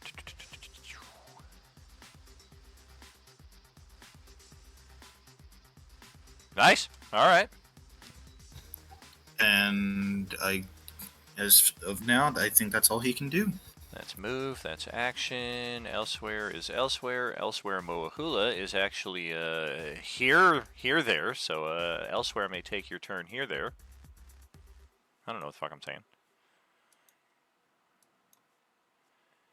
I definitely confused myself more than once when I was creating this whole plot line, and it was definitely a tangle to try to craft it all over the last 2 weeks. I was like, I'm glad I have some of these maps for the future already sketched out, because if I hadn't, this would have been an impossible task. But Wednesday was in the unique position where I have a lot of your maps already lit and plotted for months ahead, so this is a valuable opportunity.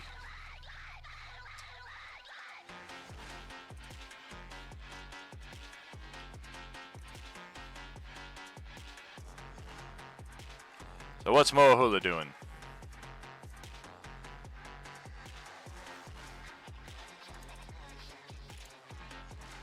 Sorry, I thought we were still on the other one. No! I was gonna say Moahula can't do shit. Oh, here she's ready to kick all the ass.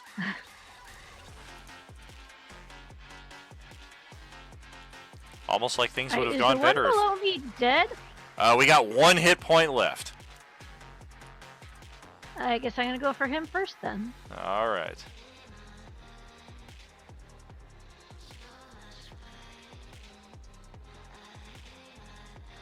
Almost like if our characters had remained in their proper place, both of these battles might have been a little more evenly matched. Oh! That will hit, and we cannot make that saving throw. So, upon death, its body crumbles into smoldering coals, releasing a great plume of smoke. In a 15-foot radius centered on its corpse, it spreads round corners. This creates a heavily obscured and difficult terrain. If you enter the area or start your turn there, you need to make a con save versus poison damage, and it will last for a few moments. So let me get some smoke. We want smoke!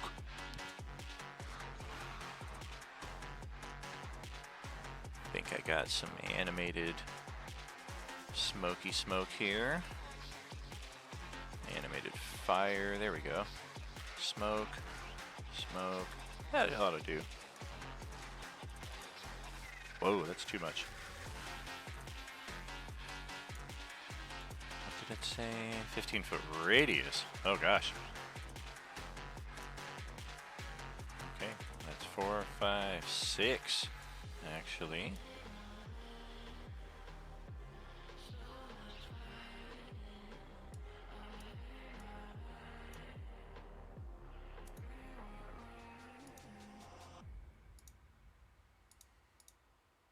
Oh, 1 too much. There we go. Okay. So yeah, this whole area is now heavily obscured. Having a little map issue here. Let me drop back. True sight does not pierce through obscurement. It does pierce through illusions and other things of that nature, but obscurement does not. Anything else for Moahulu there? Probably don't want to end your turn inside this effect. Well, if she does end her turn and near my character, Moahula gets 1d6 plus my cleric level, which is level 3, and gets that as temporary hit points. Well, she only has 175 hit points left, so Lord knows she needs it. So I don't get my second attack? I have to move out of this? Oh, you can certainly take your second attack and then move out of it. Just don't end your turn inside of it is all I'm saying. Okay. So for my second attack, I'm going to go to the guy above me. Alrighty.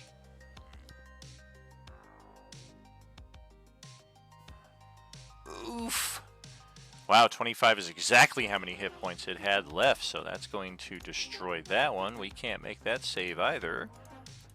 And that's going to fully obscure this area, because now there's another cloud centered on that. So yeah, this entire area. Entrance, the little hallway outside of it, even at the front doors, all the way out to here. Just completely obscured. You guys can't see shit.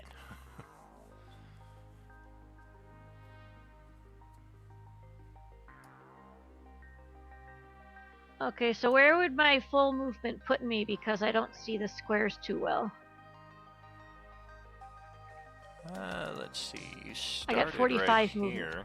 I mean, 30 feet will get you over to the next monster. 45 feet is more than you need.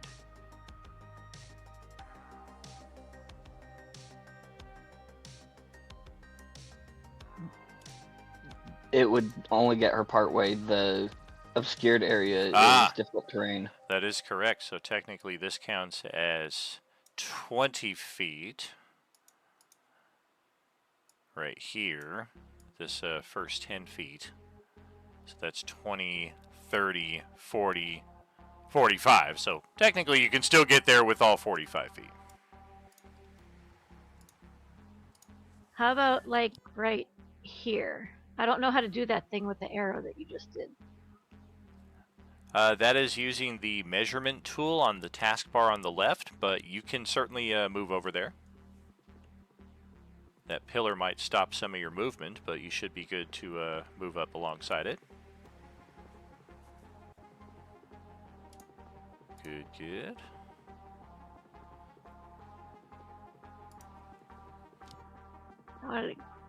Not that far. There we go. All right. And that's it. Let's see. All right. Elsewhere, Manuel. Do I roll the 1d6? For what?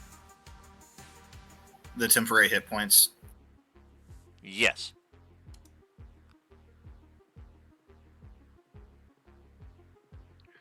All right, so my double is going to move in there. I'm going to... I think it's a bonus action for me to swap places. I think it is.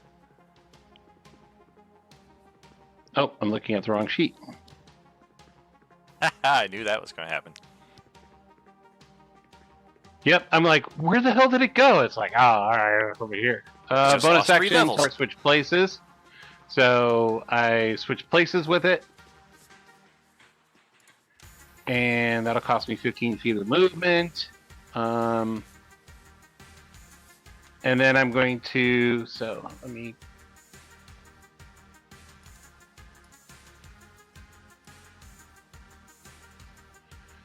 And then it doesn't take an action for me to move this guy, so he's going to move through here.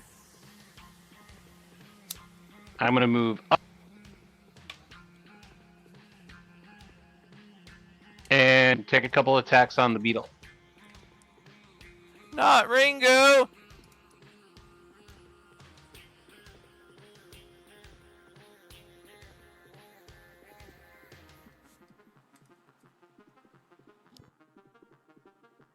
Holy moly!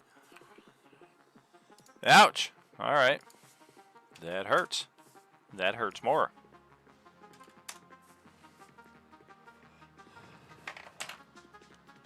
And that'll end my turn. Okay. And now some of these monsters are finally going to go, and in the theme of being statically frozen in time, we're actually going to have them take double turns.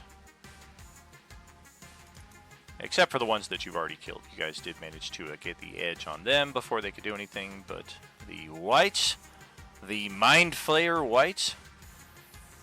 Hey, I didn't do that. Not so much. We're going to step in over here. Try to give some love to Elsewhere, Manuel. You don't belong here.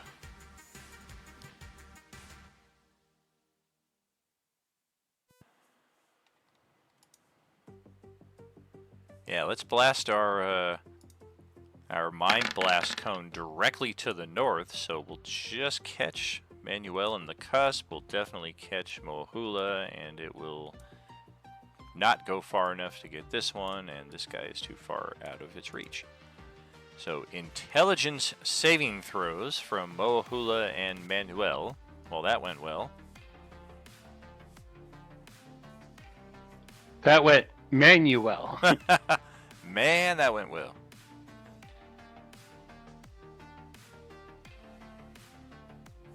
Oh, failed by 2. either of you want to influence those rolls, or are you going to be stunned for a full minute?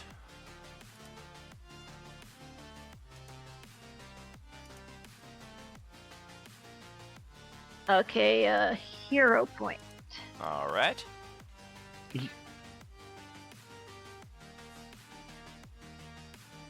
Two or better. Big money, big money.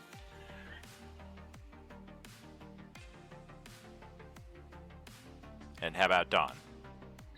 I'm going to use an inspiration and a hero point. Actually, Okay. inspiration to reroll. Okay. Gale is good. You do take the 18 psychic damage, but you are not stunned. You're good with the inspiration reroll, so likewise, 18 psychic, but no stun. With my temporary hit point for her, wouldn't that dumb it down? That does, it does come off of the temporary HP first, yes, sir. And some of you can make out another illithid moving here through the, Actually, that's an or. So must succeed on a DC 15 save, or take 18 damage and be stunned. Oh, that is So an that's all an all or or nothing. Ah, good catch, good catch. So yeah, I stand corrected. 10, 25. I am far from perfect. Let's see. So yeah, we're gonna keep on moving. We're gonna keep on moving. Spoiler alert. Okay. And let's see. That is it for they.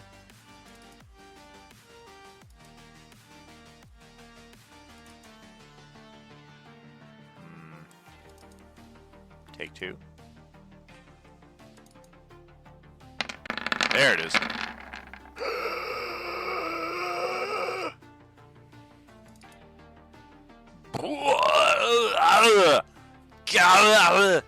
No. Okay, regular Spartan is in a world of hurt. Regular Moahula is dead. We've got Scarabs now on the cusp.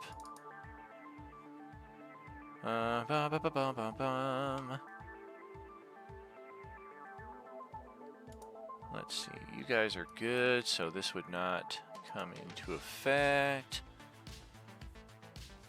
Remember, these things move very quietly. It's really just kind of a kind of an eye-opening, like, effect at this point, because you can clearly see them. And they are undead. They are not oranges, though. Zastam brought some different undead with him. He didn't bring a single orange, not even like a Class B or anything.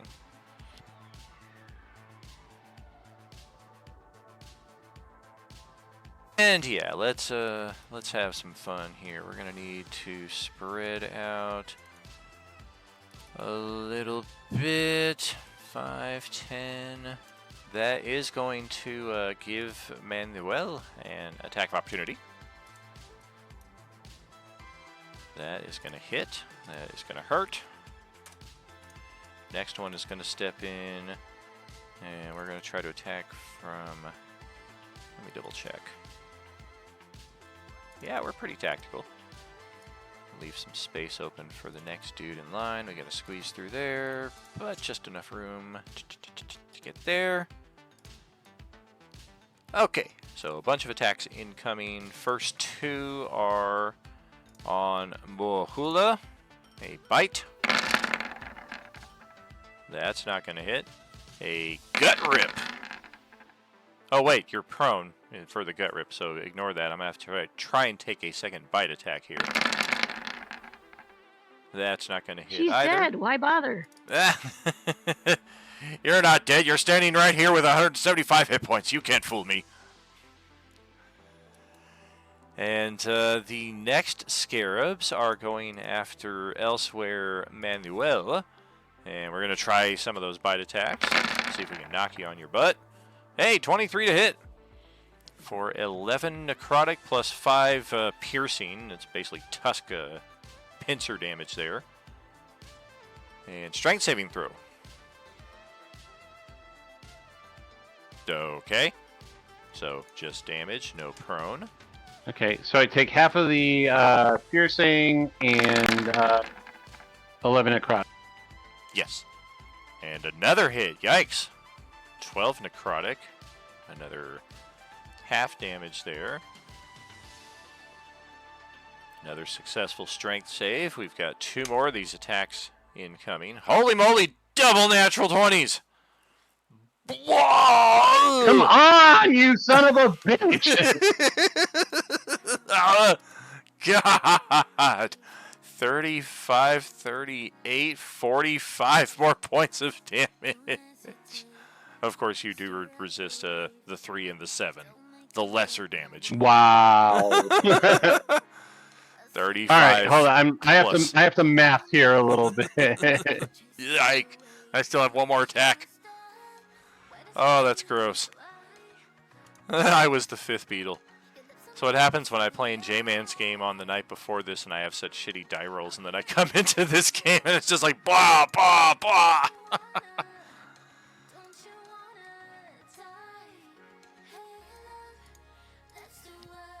I had the opposite problem. I used up all my good mojo. Yeah, you did. Alright, you are not knocked prone, and we've got 1 more attack. Hey, we finally missed! Oh no, right, we've got the flank! Damn it! That is a hit. You don't have the flank? Sure we do. The white is not... normally they're... My bad, it's this guy attacking last, so yes, you are correct. We do not have flank with that guy. This guy we had flank with, but we already moved past his attack, so you are correct. Wait, are the whites and the beetles allies? They are all part of Zastam's undead allies that came in, yes. Fucker. Yeah, all right. They're just 3 different categories of undead that we're fighting here. Okay, I'm going to use my drunken technique. Is it a reaction? Because you did attack of opportunity already. Hold on.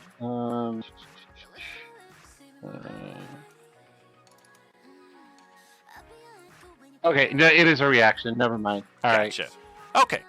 Well, the smoke plume zombie standing outside the window to the north of Moahula is going to discharge a breath of poisonous smoke. It's only going to affect her because the scarabs are immune to poison damage, as are most undead. So, although fire damage, I still think it's going to miss them, but let me just double check. Oh, no, we're just going to clip this one right here, but who cares? So, con save from Moahula, con save from one of these scarabs.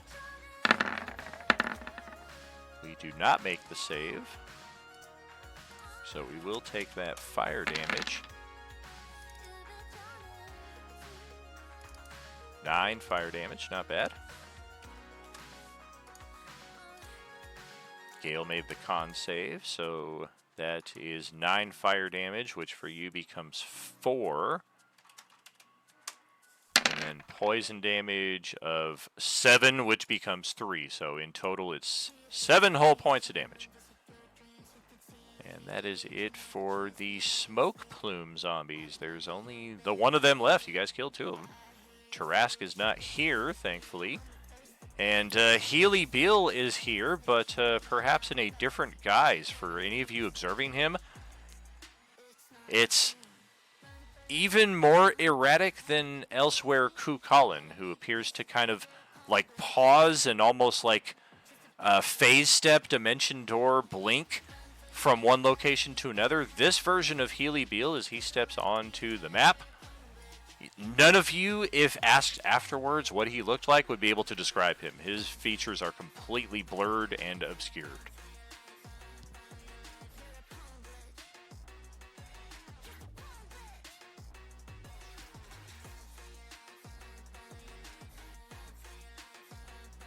And that is to say it is your turn. Oh, is it? Okay. So this is the same version as the other one, basically? It is, yeah. Ah, okay. Yeah, the difference being that you're not moving between time like Cuchulainn is. This guy is not also fighting the Tarask at the exact same time, so you're not sharing the same health pool. Okay, cool. Okay, fuck. Don't to do. Move forward first of all.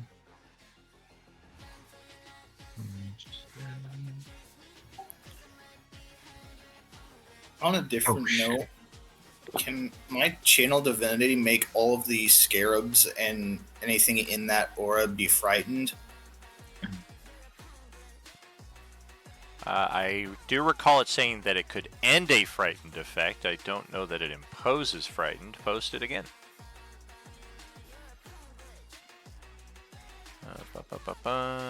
You can end one effect causing it to be charmed or frightened. Yeah.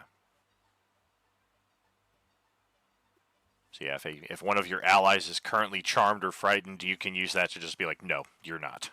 Remember who you are. The alternate use of turn undead that you did not use. Correct. Because yeah, turn undead also uses the channel divinity, right?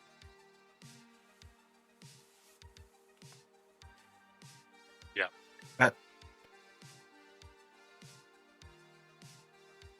Does this Healy Beal also have his own like concentration? Can this version concentrate on a different spell? Oh yeah, yeah. You're entirely two different characters in two different places. It's the same guy, but variants of each other. Okay, perfect. I will cast. I'll cast Death Ward on.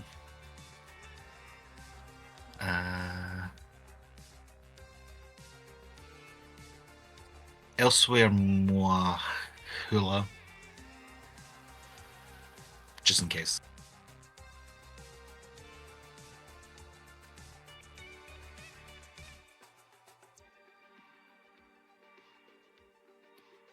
Or is Death Ward on Manuel better? I hate to say it, but I don't think you can cast it on anybody through that smoke.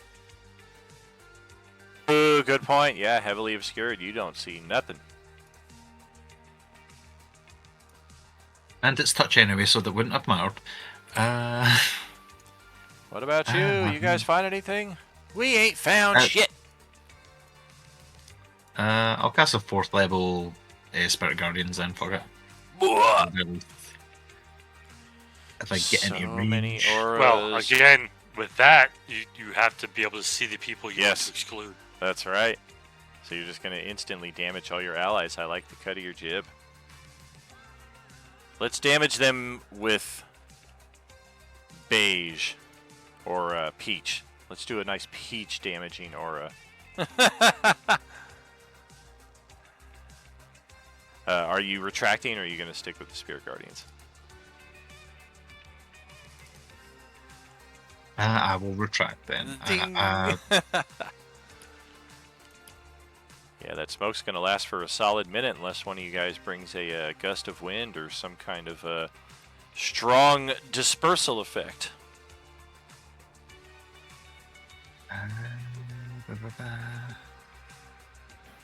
Is it a magic?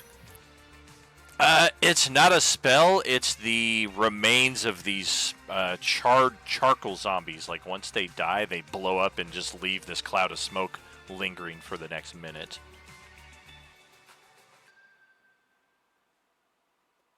Yes. Aura Vitality. That does not require a line of sight, I don't think.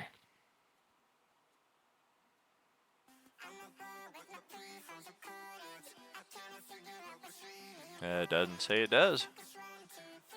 Another 30-foot radius. Okay. Let's contrast here. Go with a darker aura. Boom! There we go. It's like an eclipse. Or killing. Alright. So you can use a bonus action to restore some hit points. Kind of sense that Manuel is in need of some restoration there. Or no, that's his echo. Never mind. I'll heal Mohila then. Why not? Yeah, you can just touch Mohula there. And sense that she's taken some damage. 2d6. I'm hurt a lot worse. Yeah, he doesn't know where you are, though.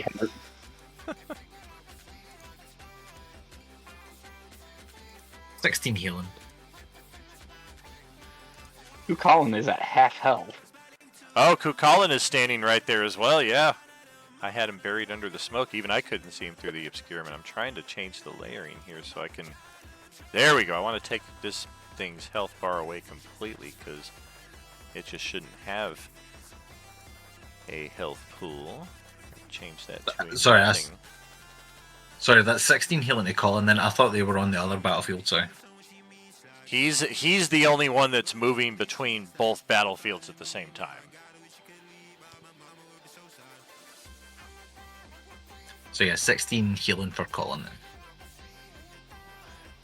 Alright, so Colin gets some much needed restoration, and we move back to the, oh dear god, horrible side of the battle here, as elsewhere Asmith is at the top of this initiative, still taking cover behind the tree. Nobody has, well, I mean, there's only one foe, and it has not deigned to attack you.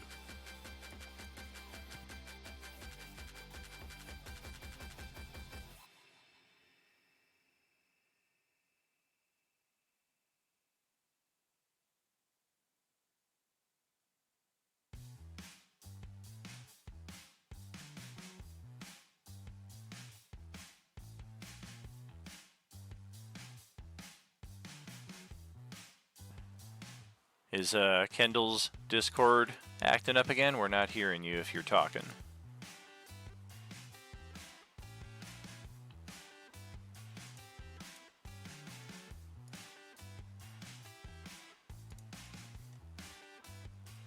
I don't believe I heard you correctly. What? What? Wake up! Wake up! It's like we lost him from roll 20 though. Uh-oh. Hey, Kendall, you having connection problems? Alright, we're going to put him on a brief hold here while we proceed to the next turn here. We'll check back with you, hopefully catch up here shortly. One round less of rage for elsewhere, Kukulin. And go right ahead. All right, right back up onto the Tarask. All right.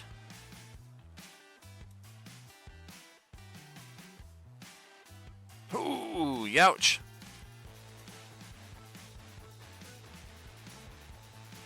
Oh, if only you had a flank. Do I not have loose flank with Thea? Not quite. She is a little too far off to the side. If she were even just like in this space right here, I would say yes.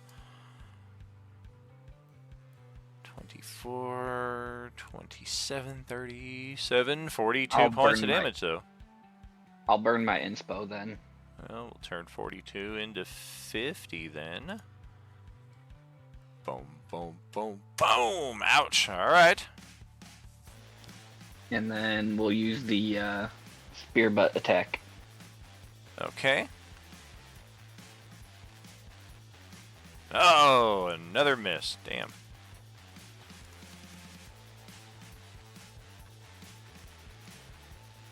And that's turn. Alright, brief pause here.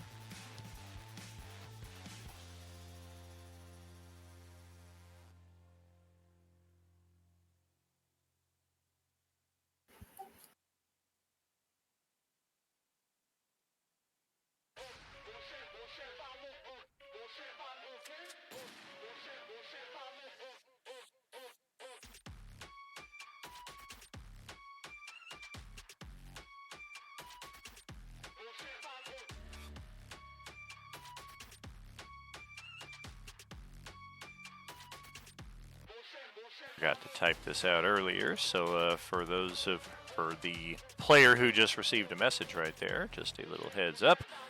Elsewhere Spartan is elsewhere. Elsewhere Felian is here.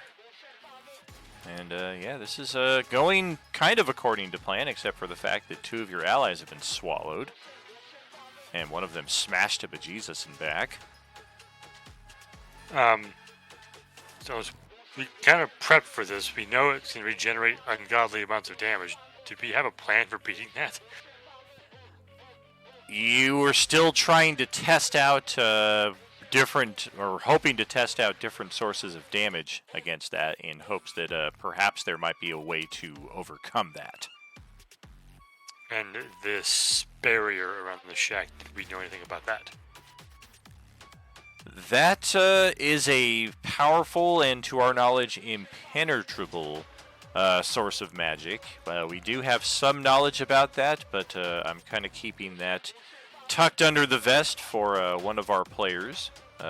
He has the heads up on that. Okay.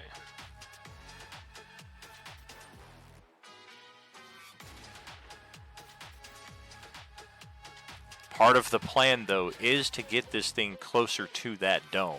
So when I say that things are going according to plan, I speak in that respect.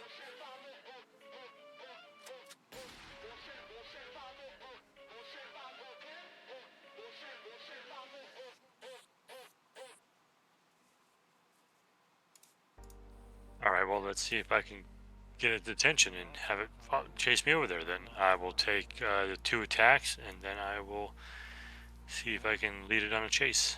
All right.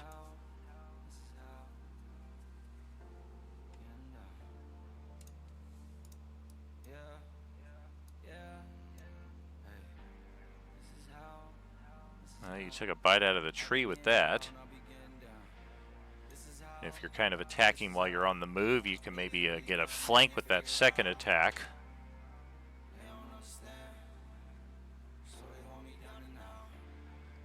Let's see, that does include OJ damage though, so it's 8 less.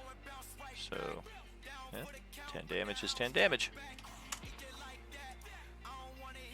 Yeah, and then I'll spend a key point to activate Step of the Wind so that I can disengage. Okay. And kind of run this way. Alright.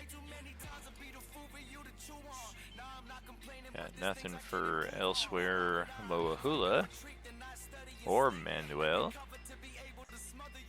Our I regenerate. 1 second. I'm not dead, right? I didn't do this on the Tarask's turn.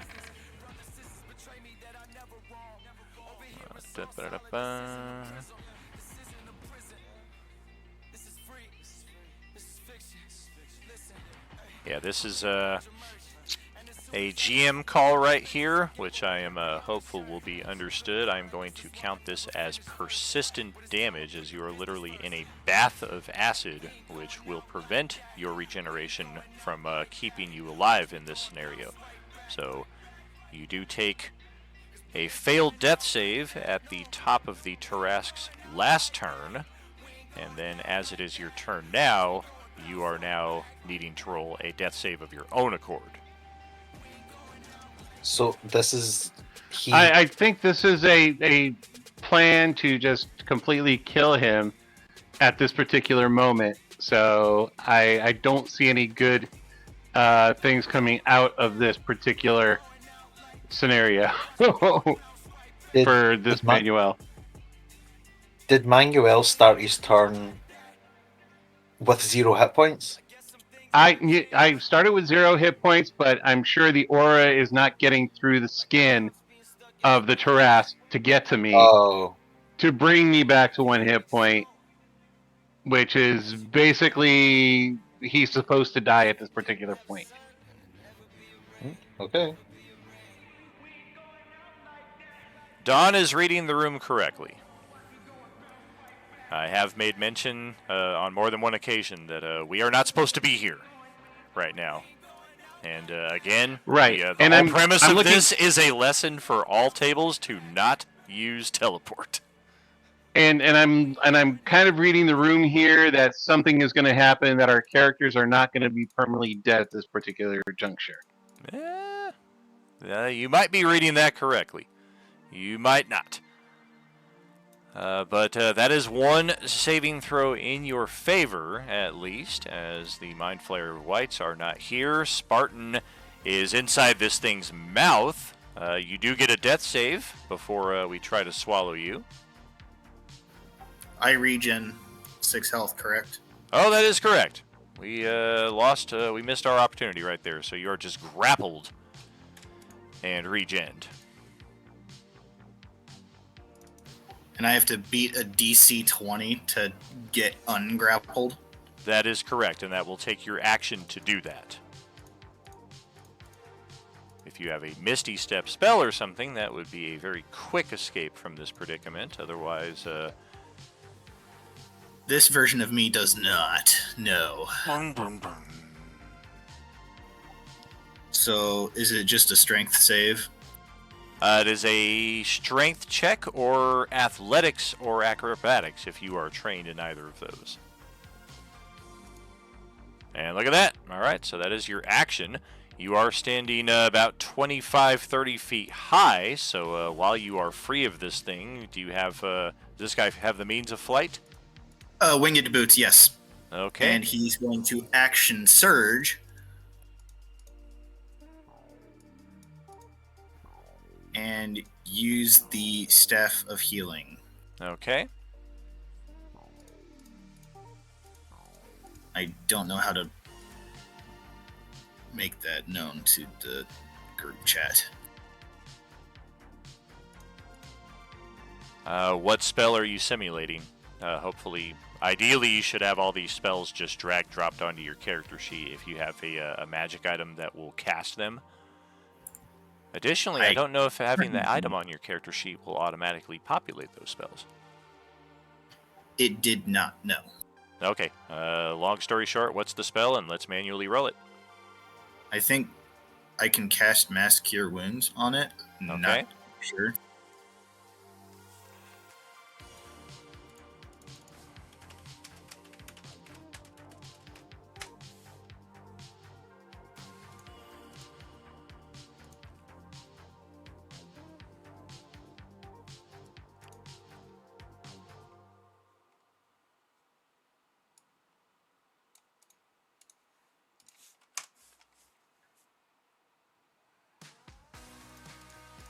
All right.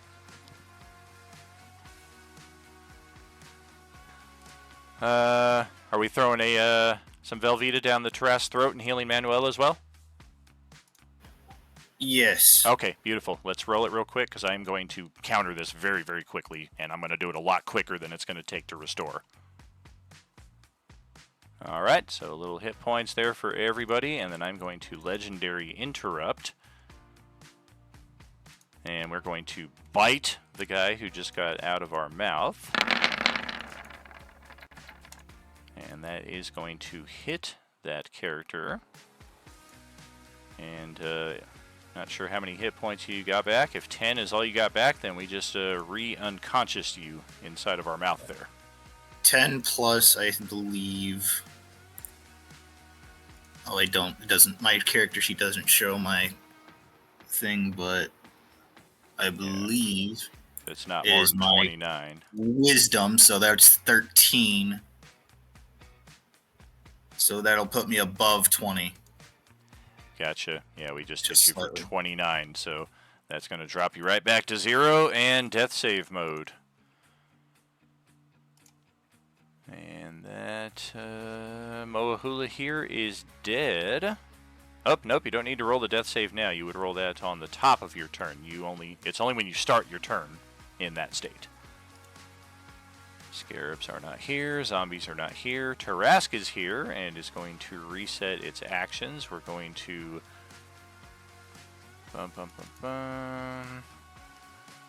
do this again. And that's going to drop Dawn back down to 1 failed death save. We are going to chomp down on the dude in our mouth, which is definitely going to hit. And that's going to be a pair of failed death saving throws.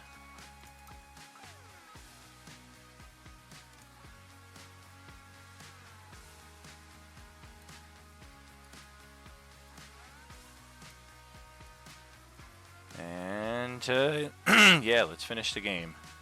We're going to reach into our mouth with a claw and try to just pull this guy out as violently as possible. And basically try to tear our food out of our mouth as we do so, which will bring about a third failed death save, which is death.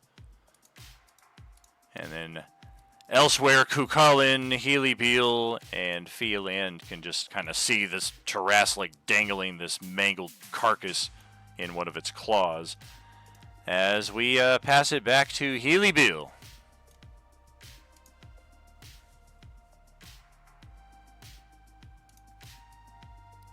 No idea again.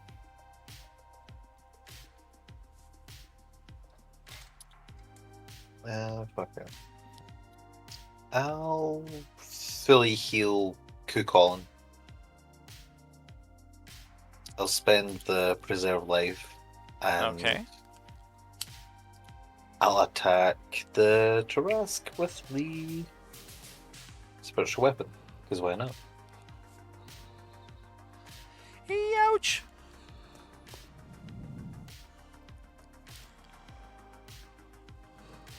Oh! Healing, obviously.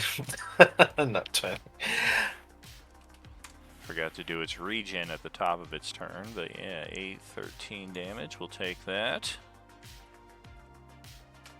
Okay. And Good Collins fully healed. Full heal there for Ken.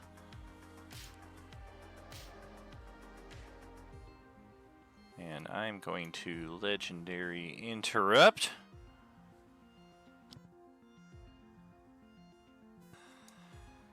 Nope, I'm not taking that. But yeah, we are going to move some of our speed and kind of side-eye that dome right there.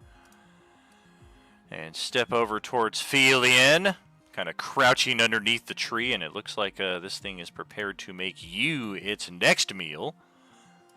And we're going to proceed a little further into this segment here, as it will, if the timing works out, tie into our next segment. So elsewhere, Azimuth, back to your turn. Are you back with us?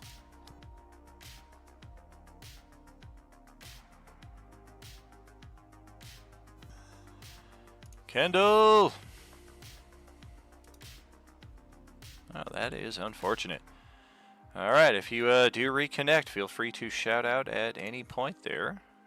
In the meantime, I will, I'm going to ghost remove your character here through the fabric, the tear through the fabric there. And we're going to pass it over to Elsewhere Kukalin here. One round less of rage. All right, I'm going to race over here, get between the dome and the Tarrasque, and I'm going to use the plan that we had created before this combat, and I'm going to arc the energy from the dome with my spear. So All right. I'm gonna like stab the Tarrasque and the dome at the same time. All right. Oh, looks like Clock just rejoined us here on roll 20. Yeah, basically just try and stab into its side and then connect the butt of the spear against the side of the dome and see the results. And to do so, I'm gonna attack recklessly so that I can have advantage. Oh, nice, nice. Yeah, this thing can't be resistant to everything. Oh, what is that? A natural 1 and a 2? Good thing I've got 2 attacks. You almost dropped your spear there. All right, 28 to hit.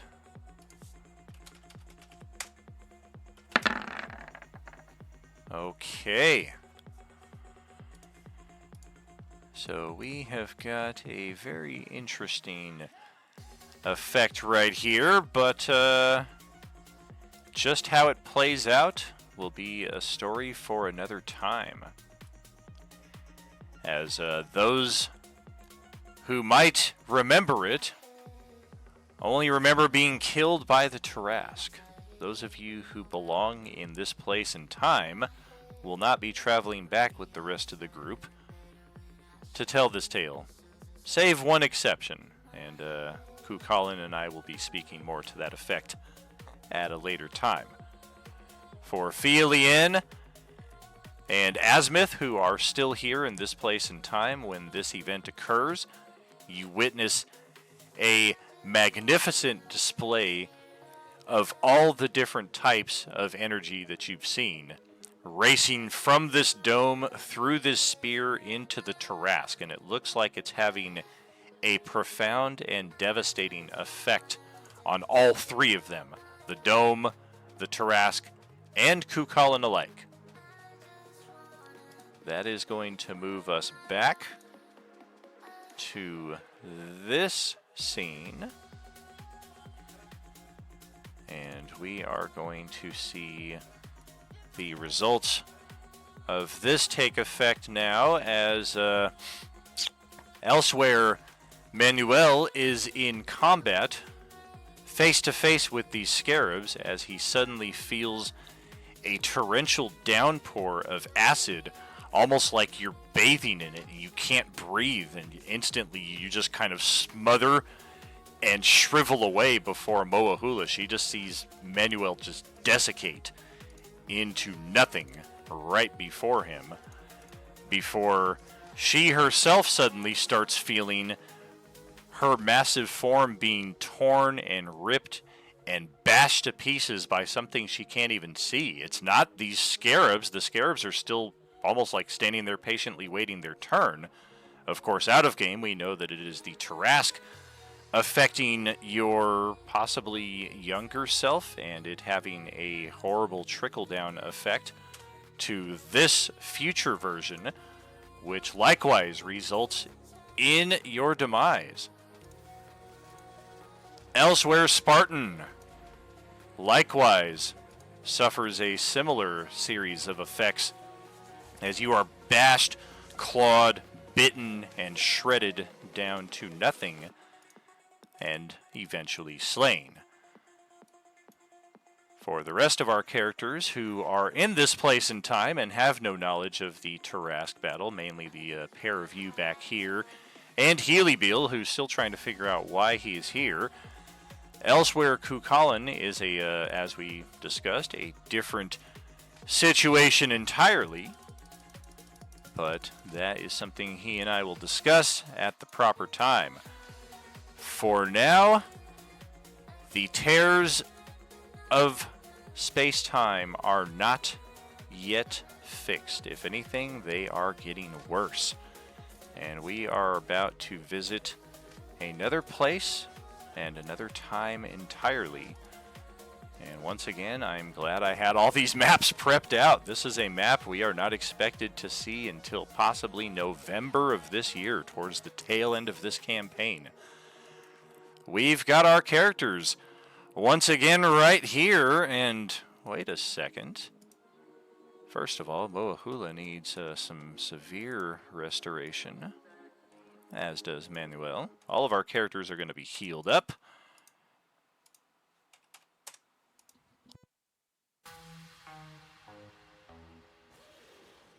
And this is a similar sequence as the Tarask battle, where Asmith and Fielien are here, present in this place and time. And for the rest of our characters, we are now forcibly placed into this scenario. The commonality between all of our characters who have a green health bar is that you are seemingly trapped in a dreamlike state where you are just kind of ghost walking here and watching this happen to your own dismay. as once again, who knows what happened to Kukulin? He is not here at all. But Ken is going to have an opportunity to reprise the role of tank for this segment here. And as Katie is not with us, I will be portraying the role of Lantirthi, both of whom seem to have some rather nefarious nastiness on their mind. Let's get Healy in here as well real quick. Oops.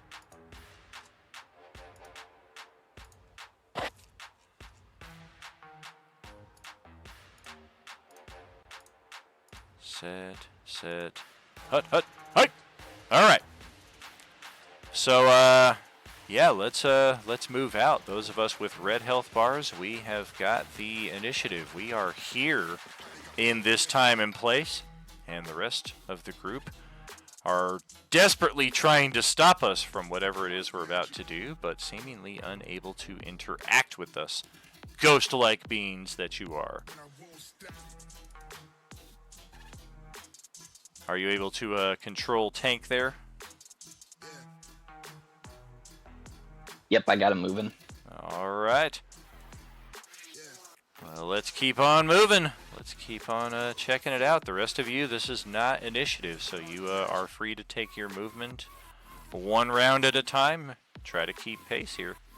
See what's going on. A glimpse of a potential future ahead of us where some in our party are not of their right mind, possibly dominated, possibly controlled, possibly they just turned evil, maybe they always were.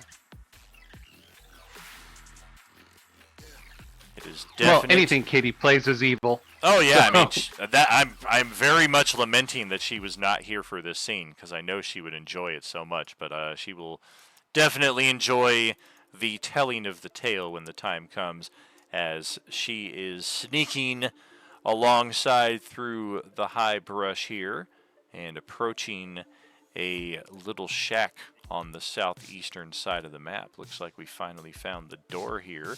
Looks like it's Cherry Blossom Season 2. Everything's in full bloom.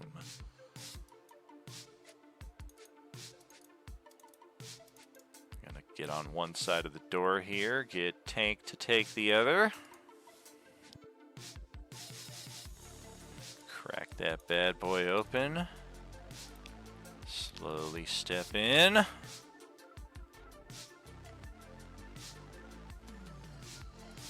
Oh yeah, there they are. They won't do it all. Nice and quiet, just like we were instructed. She draws her blade, stabs this Dragonborn right through the face while he sleeps. Turns her blade towards the next one in line. Does a bit of the same.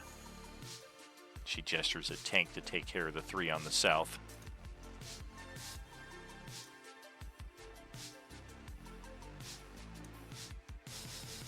Pulls out his Tank pulls out his katana and starts stabbing away.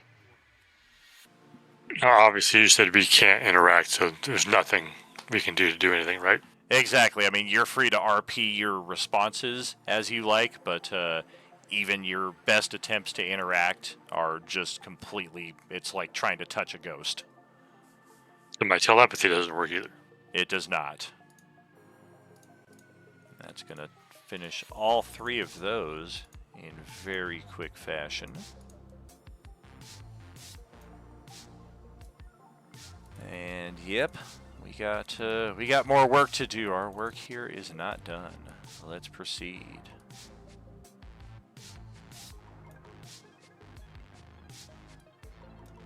So, mental note: when we get back to real time, kill Lantheric.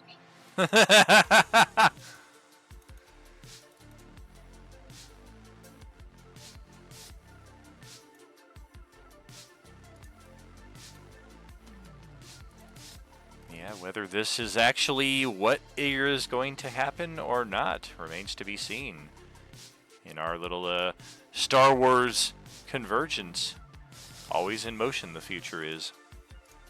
I, of course, don't know what your path is going to take. I very much thought about asking you each But I didn't want to spoil the surprise. I was going to tell each of you, I need you to craft a character sheet that's 3 levels higher.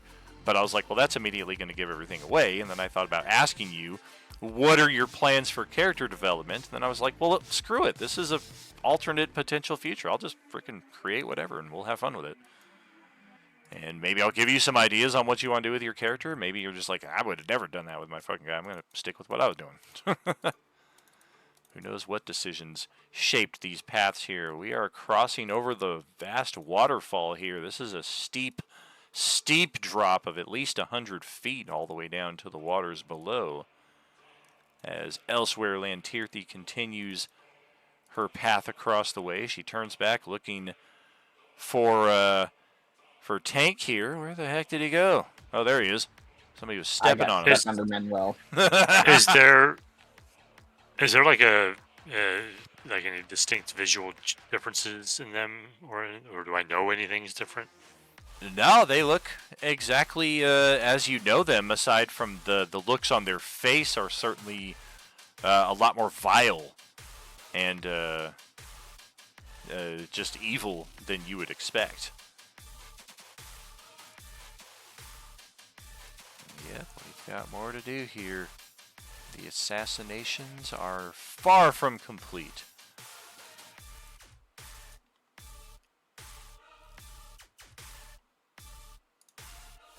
Open this bad boy up. Got a brief step onto the next area here. Ah, yes, at last. The final chamber where, oh, these guys are not asleep. They are all in cross-legged meditation upon these meditation pillows, looking up at the statue. And whatever this thing is that's floating in front of the statue, that's kind of interesting. Tank and elsewhere Lantirthi certainly know why we are here. Let's get to it. I'm going to go step between these two. Draw the blade. And these monks in meditation just take it. They don't even make any attempt to defend themselves, even as one of them is slain and the other one briefly becomes aware of what's going on. If anything, there's a look of sadness / resignation as they realize what's about to happen to them. And after this, Lantirthi approaches the front and she takes a knee, not before the statue, but against the statue, as if in preparation for something in this doorway. You better grab the orb thing. Yeah, your hand just passes right through it. It's kind of like a weird staticky electricity effect, though. So there is almost a little bit of interaction, as kind of like, ow, what the heck? Doesn't actually damage you. It just kind of causes a little singe. I'm just going to stand in it.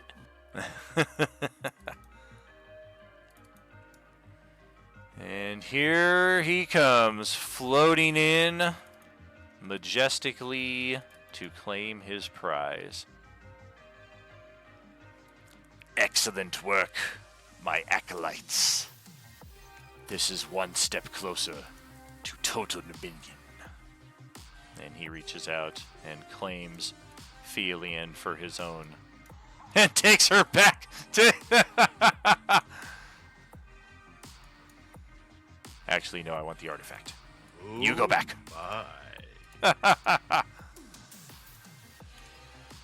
And yes, it appears that in some potential future, other time, other place, Tank and Lantirthi are working for Zastam and will slay an order of monks to claim a most unusual artifact. We've seen some artifacts that kind of fit in this theme, but the most we've discovered about one of them is that it does have a link to Zastam. One of them was kind of like a key card almost, like a membership badge for his inner circle, but it did contain some other powers. Notably, it paralyzed those who tried to touch it. In this instance, Zastam has recovered or gained one of these, whether this is his property or not, who really knows. He doesn't make mention of it. We have up next. Okay. Yeah, we've got a bit of a spread here, but we've got another combat. Another place, another time, just like before. And we are flying through these much quicker than I expected. I thought this would take 2-3 sessions. I'm thinking it's going to take 1.5 now at the pace we're going. And yeah, if you're looking on the live stream here, we've got an interesting setup, a very interesting spread of characters. For our elsewhere characters, we are fully aware that we are in search of the shrines. This kind of fits what we saw us doing at another time and place, where we were so determined to reach one of these shrines that we were willing to go toe-to-toe with the Tarrasque and lose half our party. This time, there's a shrine standing right here with, well, that's a type of zombie we have not seen before. What could that be? My precious. We have, once again, Moahula and Manuel, not elsewhere, but the ones who tried to teleport away, who, at this point, once we start connecting all these dots, you're going to have, I don't want to say full, but a rather comprehensive memory of all of these events, whether they're occurring in the correct order or out of order, or whether they're even real things that are going to happen and you're just having a vision. Who really knows, but your characters are going to have retention of these events. And elsewhere, Kukulin is once again present here, kind of between our two major battlefronts. We've got a ghostly dragon, which is kind of fitting in a number of ways if you think about it. And Spartan and Fealien elsewhere have drawn its attention, while elsewhere Azimuth has a nice position of stealth behind this dragon. He is slowly trying to creep through the tall grass to get to it. And then, if anybody cares, Lantirthi is over here swarmed by about 8 Class B undead, so she is sure to survive that encounter just fine on her own. Everybody roll initiative.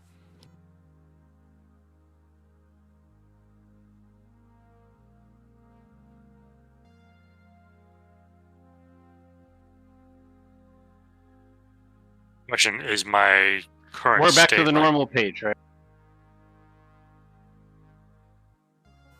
Correct. Based on what your character sheet, or based on what the token is on the board, that determines whether you are elsewhere or normal. What's our like rested status? We are, if you are elsewhere, you are fully rested coming into this. If you are normal, you are still at the state that you were in when you were pulled away from, or when you tried to teleport. Okay. Hey, look at Warwolf there getting back in on our community challenge here. Very nice. Thank you kindly, my friend. Alrighty, so, that's 5. Oh, and I did not anticipate Paul being here with us, so let me, let's give Lantirthi a little extra support and throw you over here, about ready to be swarmed by a bunch of these undead.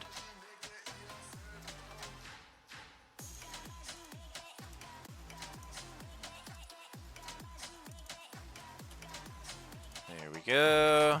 Alright. 1, 2, 3, 4, 5, 6, 7 of you. I got monsters. I got Ghost Dragon.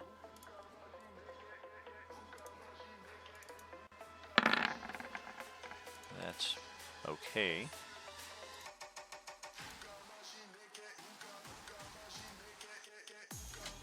And you may want to take a peek into the Streamland chat there.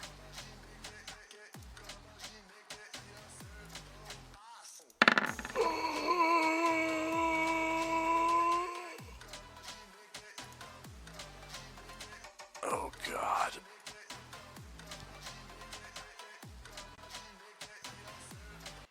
I mean, when you mess around with space and time, you definitely skew the encounter table appropriately. And we only just started finding Class B oranges, so it's definitely going to be interesting having a Class A in this combat.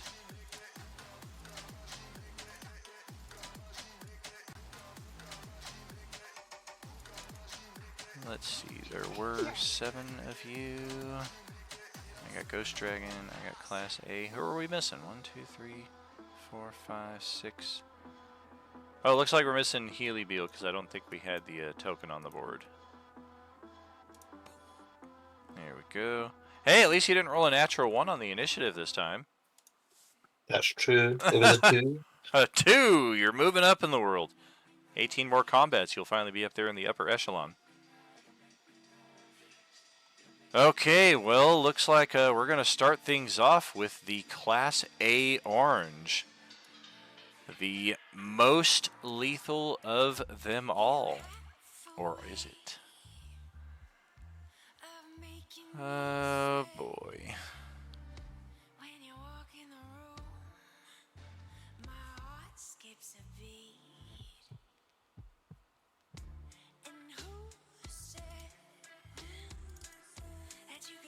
One, two, 3 of you. Who do we like? Who do we like?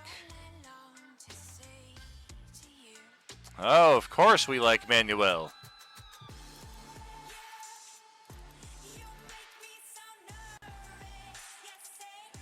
And just kind of scamper all the way through here very erratically through the tall grass and come up on your side. You think you got a bead on it, and then all of a sudden it jumps off to your left and then comes back up on you.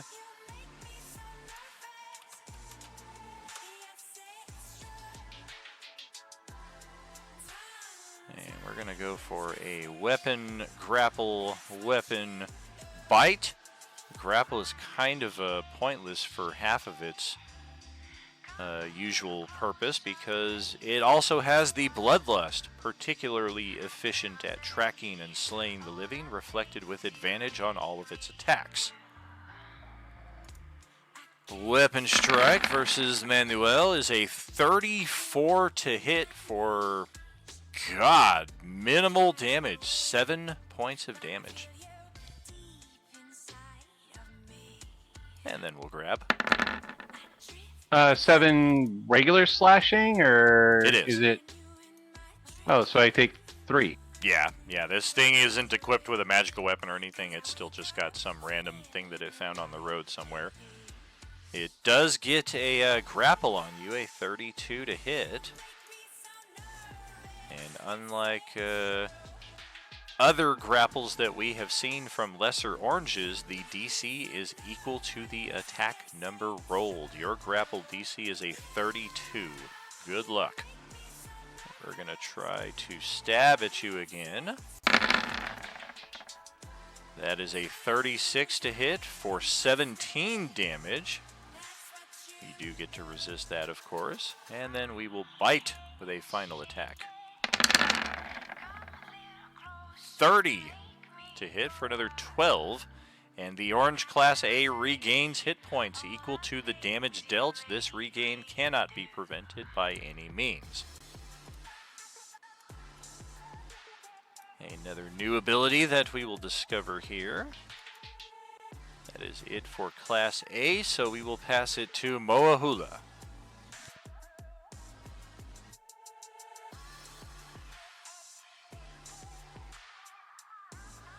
Okay, I'm going to rage. And oh, come on. Here we go.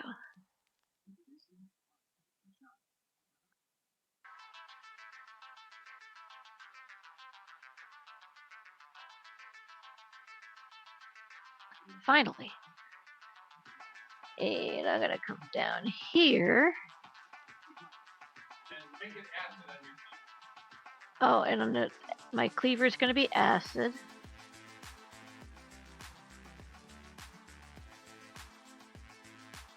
One second.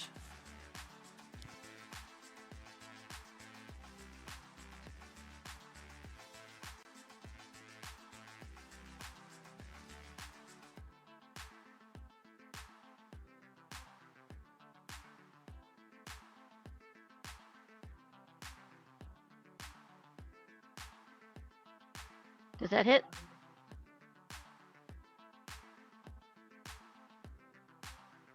Oh, sorry, it took me a second here to find this. This one's got a lot of abilities, but we are going to reaction. And again, it's only populated in Streamland, but I'll tell you, when a creature enters the threatened zone of the Class A orange, it may move 60 feet without provoking attacks of opportunity. So as soon as you get right up next to it, we're going to scamper off over in this direction. Let go of that grapple on Manuel. Then you go to take a doesn't wanna swing, and it's play like, where the hell did it go? villain. There, fuck!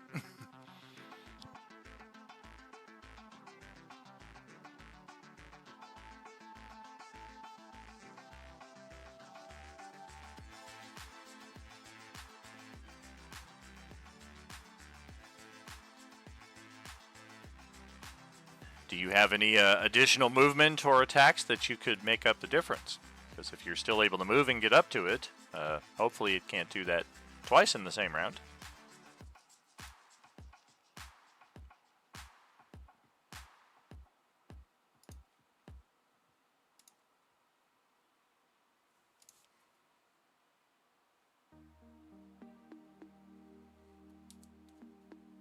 Yeah, I'm not going to be able to get close enough, but I can move. Don Okay. said up to about there. So that means I'm going to lose my rage too, since I didn't hit it. Yeah, unless it comes and attacks Oh, you. Don said I could throw a javelin? Sure.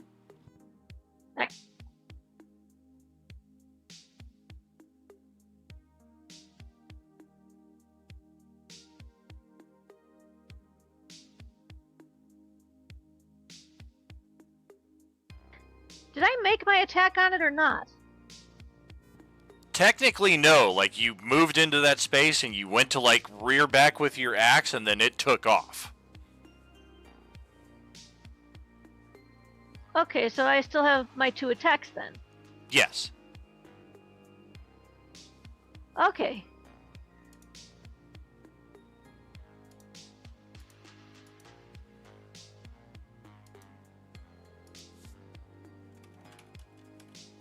Alright, where is it?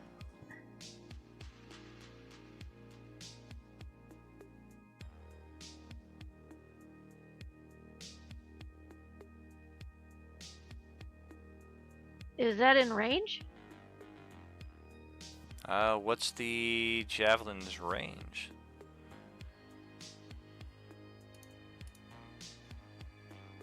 It looks like it's a 30 foot away, so it should be in range. Sounds good.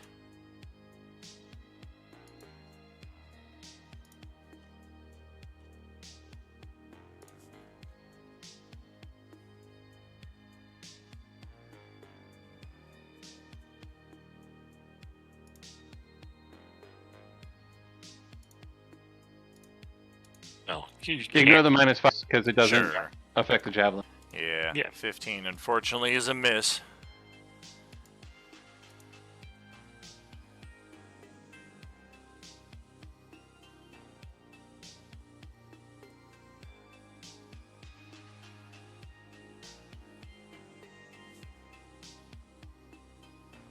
That will hit.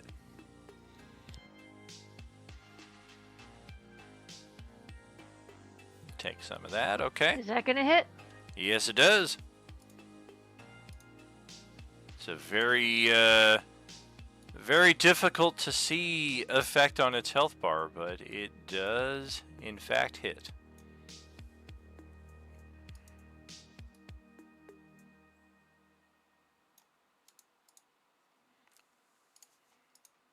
Then that will be my turn. Okay. So we've got Fia Lien here standing face to face with this ghost dragon that is just... It seems like it's in mid-sentence in Draconic. Is that a language you speak?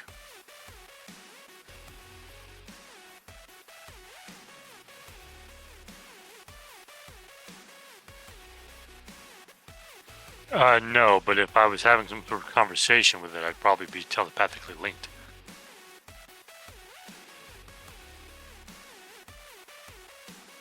Post it up.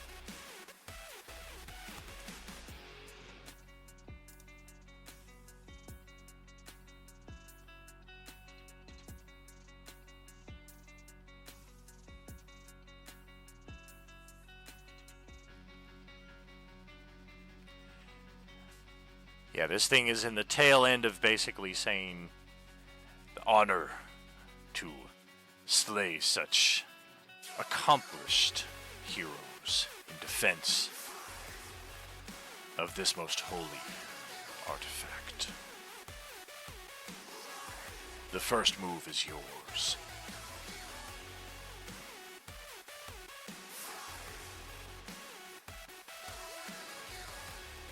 Alright, I'm gonna cast Mirror Image on myself because that's one of my go-to defenses. And then I will make sure to keep its attention away from Azimuth, essentially. And I'm gonna just kind of move over here.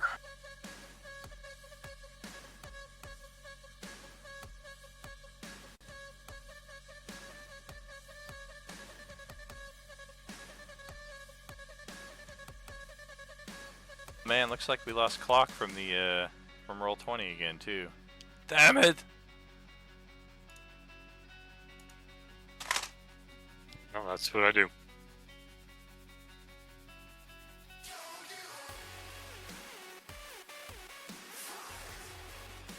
Well, alrighty. I think you need to make me bigger too. Oh, for sure. Got that. Alright, well, it's over to regular Spartan here. Looks like you just did a level up. I'm guessing that's for this character, because you did one for Merlin already. I put it on a different character. One of your extras? Yes. Interesting. That's a first. Not sure when you'll ever be able to use those, so yeah, that's definitely a first.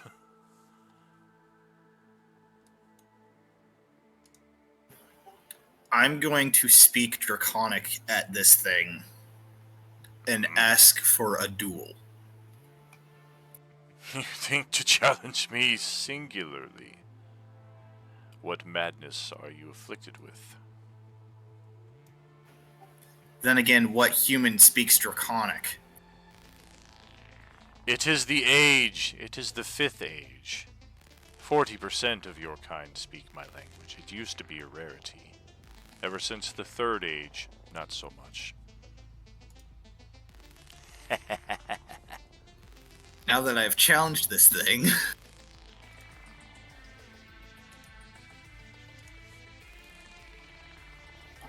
guess I'm just gonna go up and try to smack it.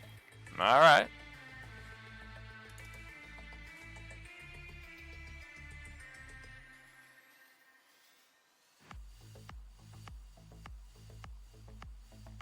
How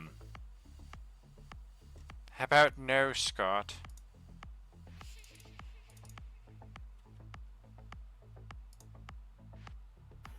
Oh, I don't have... I'm not level 2 cleric, so I can't do that.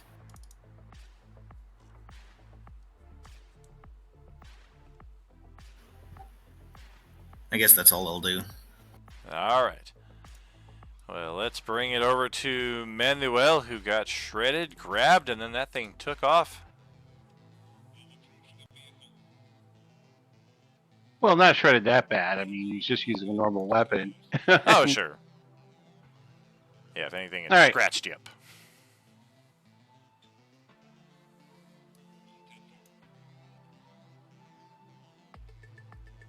Bonus action to lightning element infusion. Hold on a second. Okay, I still have that. All right, so I'm going to elemental infusion. I'm going to move up to it.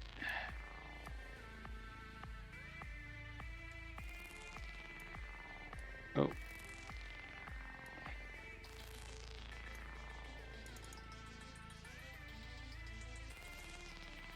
And Yep, does it he's stay got- there? We got 3 reactions per turn. We're gonna burn another one and do that shit again. Jesus Christ, man. I apologize for not having the spell slow. Go all the way around the shrine and come back on Moahula here. As it passes by, I'm gonna attack it. Oh, you've got reach. I've got reach. You son of a... Oh, that's enough of that tonight. Do you have Sentinel? I hope he would- does, so I can just lay into him. I forgot to turn that rage though, so Oh, okay. Yeah, you haven't had the opportunity yet. All right, that's a hit. We'll take it.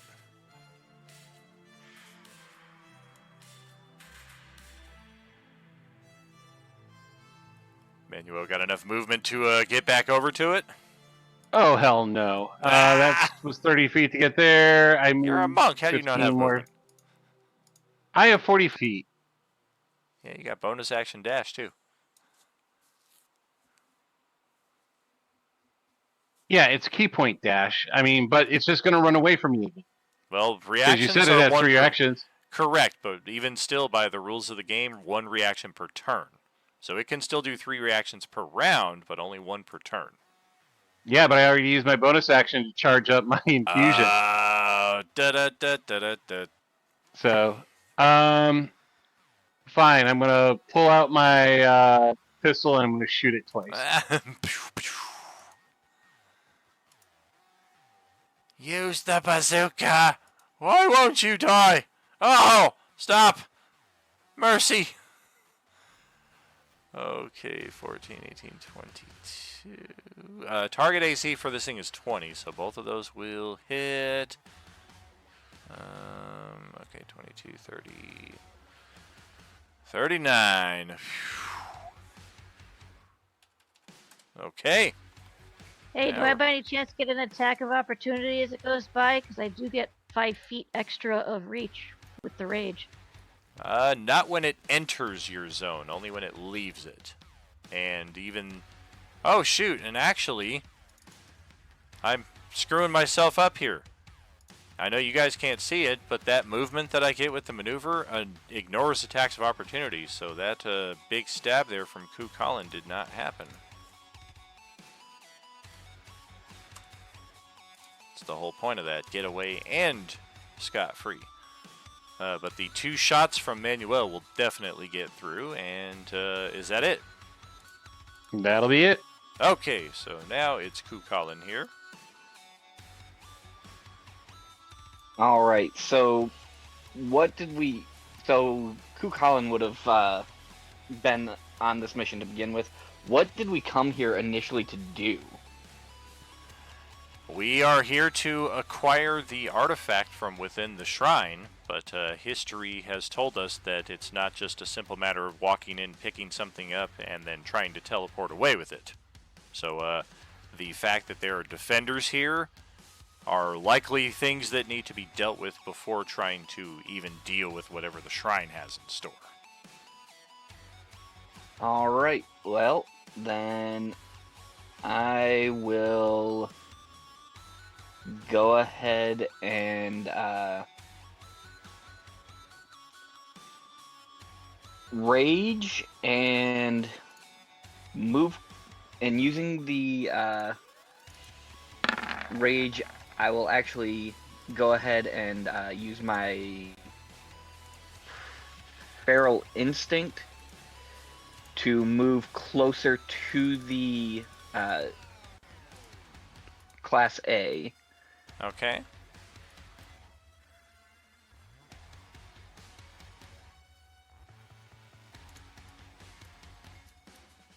I'm sorry, not feral instinct, instinctive pounce.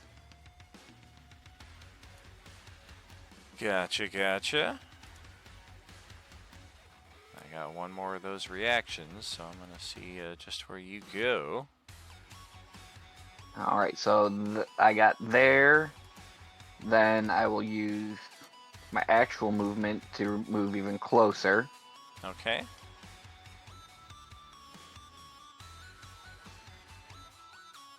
Now I can move. Alright, so final one of these. Scatter all the way up in this direction without provoking attacks of opportunity. That is it for all her reactions this round. Alright, then I'm gonna go ahead and finish moving towards her.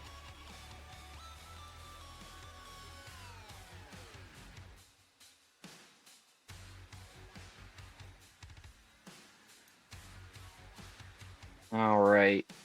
And I will go ahead and throw my javelins at her. Okay.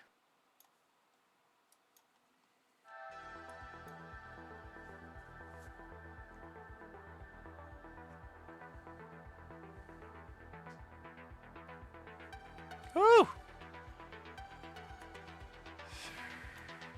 You did rage, yeah? Yes, I did rage. Get that.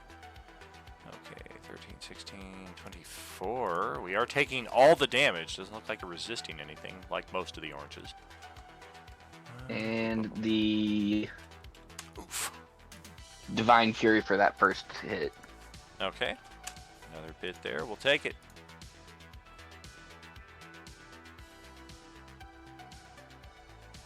That'll be my turn. Alright, the Ghost Dragon will activate at last.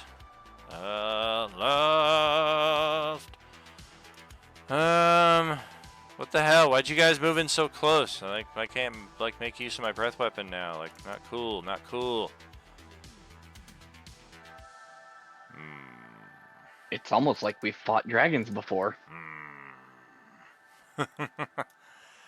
Alright, we're gonna just kind of, do a slight ascent without leaving your threatened range and touch back down right over here, and we'll aim that cone in a southwesternly direction. It is a 90-foot cone, so that will catch Spartan and Felian. It is a terrifying breath. Con saves versus cold damage and potential frightened effect. While frightened of the Ghost Dragon, you are also paralyzed. That is good.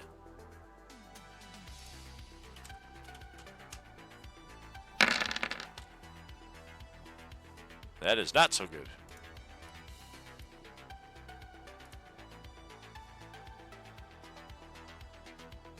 Looking at 39 cold damage, 19 if you made the save.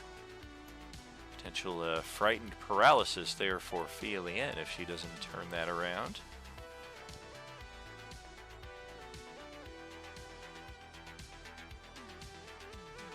Those luckies, okay. Oh, God. I'd like to give an inspiration. Yep, she's already re-rolled. Limit is 1 per roll. Whether it's a Yeah, I was luck, gonna say inspiration. don't waste inspirations for this. Yikes. That is a frightened paralysis. We don't see that one very often. Petrified, paralyzed. There we go. Whew. Yikes. Alright, you will get more rolls against that on future turns. Otherwise, also you take 39 cold damage.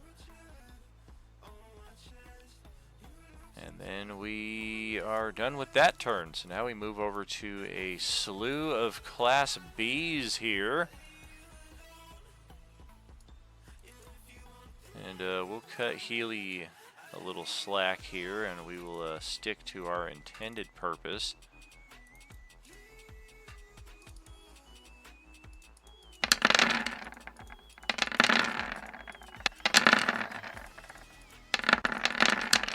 Alright, 21 bite attacks later.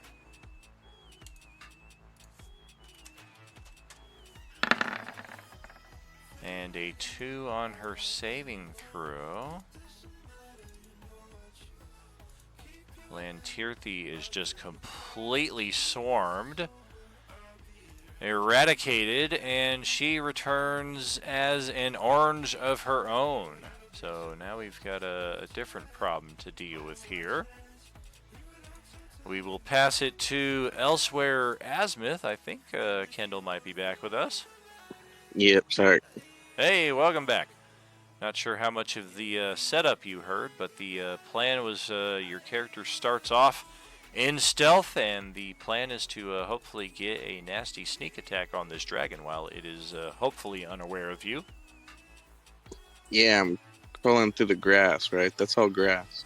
Correct, yeah, tall grass. If I asked it for a duel and it used a breath attack and it hit somebody else, isn't that a violation of the duel? I mean, if you want to take it up with HR, we can wait. This thing technically never agreed. It just kind of found it preposterous that you would challenge it. It's a dishonorable dragon, then. Oh, quite possibly. You need that Paladin Compelled Duel ability and make it official.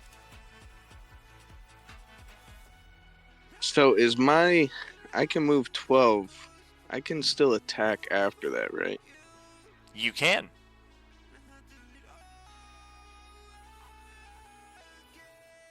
I think I can reach him. All right.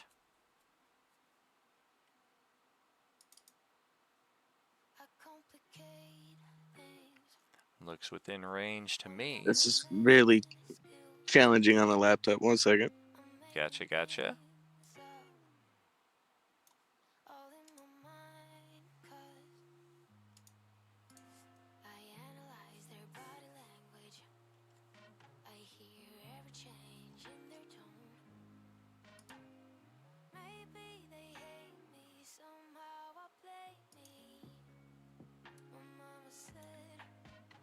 Alright. And now, with my dagger, I attack. This dagger has a dragon tooth hilt, which of course has been rounded down so that you don't slice your palm open every time you use it. But it's a dagger that your character in the current timeline does not currently possess. We'll see what it does. Alright. This might be the first time I'm ever attacking in a DM game. Or a D&D game. So do I hit +6? Click the dagger on the front of your character sheet, and it should populate everything. Look at that, a natural 20, because you have advantage. And we discover a rather unique ability of this dragon tooth dagger. Or perhaps it's another piece of gear entirely that you have, but it's not often you see somebody get a sneak attack on a dragon. Dragons tend to have blind sight. They always know where everybody is unless you're behind total cover or something like that. Tall grass can kind of suffice as total cover depending on the third dimension angles and all that. But the fact that you just snuck up on this thing seemingly through its blind sight and got an attack on it, we're also going to need you to roll your sneak attack damage. That should be toward the center of your character sheet if you just click that button. And yeah, you hit this thing in a vital spot, which is almost unheard of. It's like this character. If it's a crit, isn't that max sneak attack damage? It's not max sneak attack damage, but it is max on the crit side of it. So yeah, that's going to be 4 dice 6 plus 24, and then 6 plus 6 on the front, or 6 plus 4 on the front side. So 10, 24 plus 24. That is 48 points of damage on your first attack there, dude. Decent. Impressive for a rogue. Very, yeah. This dragon just turns around very quickly. How? It bellows in Draconic. And that is going to remove your stealth. It definitely knows you're here now. Okay, that was my next question. And that's pretty much your whole turn, your whole move to get up there. One good stab. Yep. Healy is up next to close out our session.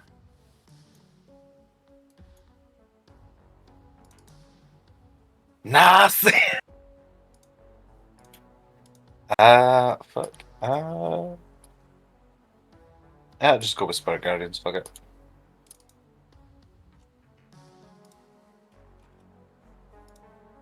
Over here, assholes. All right.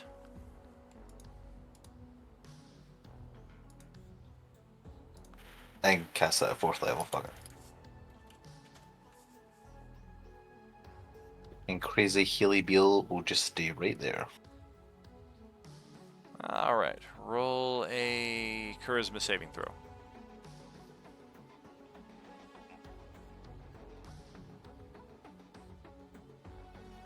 Perfectly average. All right. Agreed. Loading. Nope, that's not what we want.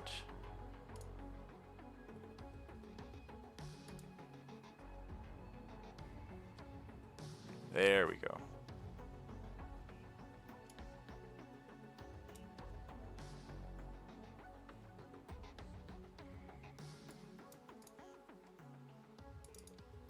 Alright, our orange class Bs are all going to legendary react dash towards this guy with his brand new army of ghosts. And this is also occurring at the same time as we have another rip in the space-time continuum. It's probably been the most oft-repeated phrase here tonight. And yeah, that's going to send you into it. And they're all going to gleefully chase you down into that area. And who knows what happens to any of them after that. Maybe we'll see them next time. Maybe we won't. That will close out our initiative there. This would be the initiative to copy over to our Twitch chat. It's not a very in-depth one, but we've got a few counts in here that we'll need to track for next time around. We'll start the closing ceremonies here. I'd like to, in Draconic, insult the dragon in the most horrific way possible. Well, if you have some words to put behind that effect, we'll be very interested to hear them, especially if you have an intimidation check in conjunction with that. But that will be for 2 weeks out. This is the close of our week 13 and the beginning of our final bit of activity here before we go into our April 4-year Streamiversary celebration. This is I've got next week and then the week after that on our bi-weekly schedule, and then after that we are full steam ahead, 4 weeks of solid gaming, every session, every week throughout the month of April. Much thanks to you for your support over these last 4 years. It has been a blast, and hopefully we've got many entertaining adventures in store for the month of April for our Streamiversary celebration. Thank you for joining us here tonight. We are probably got some video game streams between now and Sunday. Our next scheduled stream, Sunday morning crew, the Swan Crew, to kick off week 14 of the Coalescence here. So thank you for joining us this evening. We will see you then, friends. As you know, there is no RU. Wow, look at that, catching me during the closing here. We've got a Connie streamer with a follow here. Definitely a worthwhile interruption here to pause and acknowledge that. Thank you for the love. Thank you for the follow. Thanks for checking us out. We are Role-Playing Unlimited. We stream D&D multiple times per week, combined with a lot of different video games as well. We just had a intense battle with the variant Tarask and some unique Agent Orange virus-carrying zombies in the midst of our D&D zombie apocalypse hybrid here. So thanks for checking us out. We will be back, as I was saying, Sunday morning, 9 a.m. Pacific, with the next stage of the Coalescence Chapter 4. We've got another boss battle in progress there with Rise of the Ancient Dragon. Thanks again, friends, and as you know, there is no RU without you. Much love and good night. Good night. Good night. Bye. Good night. Good night.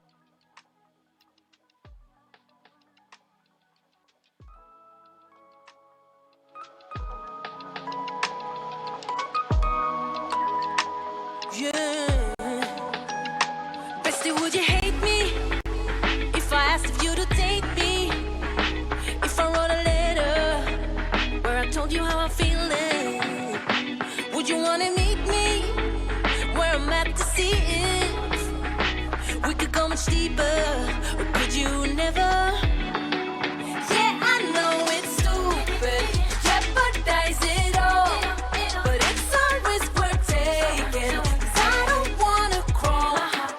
Wish I could rewind it, make it go away, but I can't help our feelings, and I just wanna say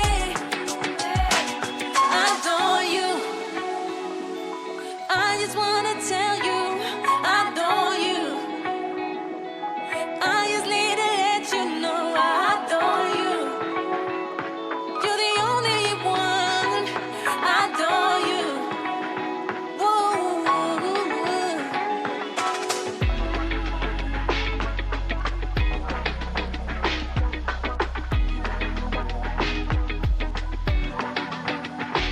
No, it's fucking crazy the way I'm thinking about you lately. 'Cause I just wanna do you. You always got me rocking in a good mood. Fire in my engine. Can you feel the tension? Can you feel the tension? Can you feel it? Can you feel it?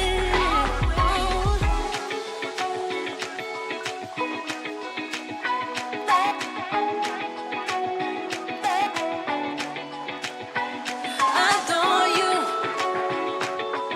I just wanna tell you I adore you. I just need to let you know I adore you. 24/7 I've got you in my mind. You're the only one. All the time I adore you. Yeah, I adore you. 24/7 I've got you in my mind. Baby girl, I think about you all the time. I adore you. Yeah, I adore you. Yeah. 24/7 I've got you in my mind. Baby girl, I think about you all the time. I adore you.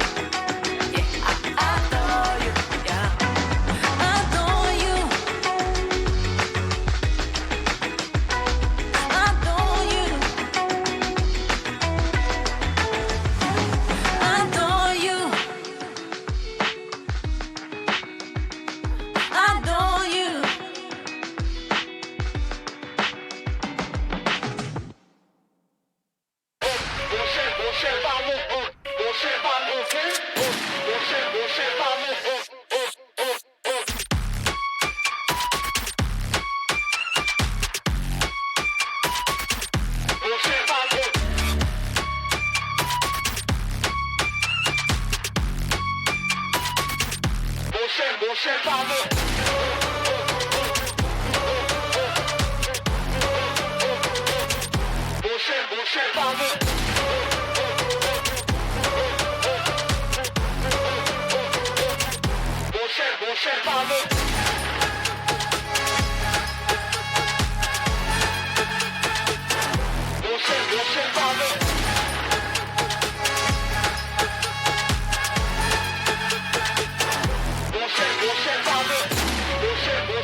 Bullshit,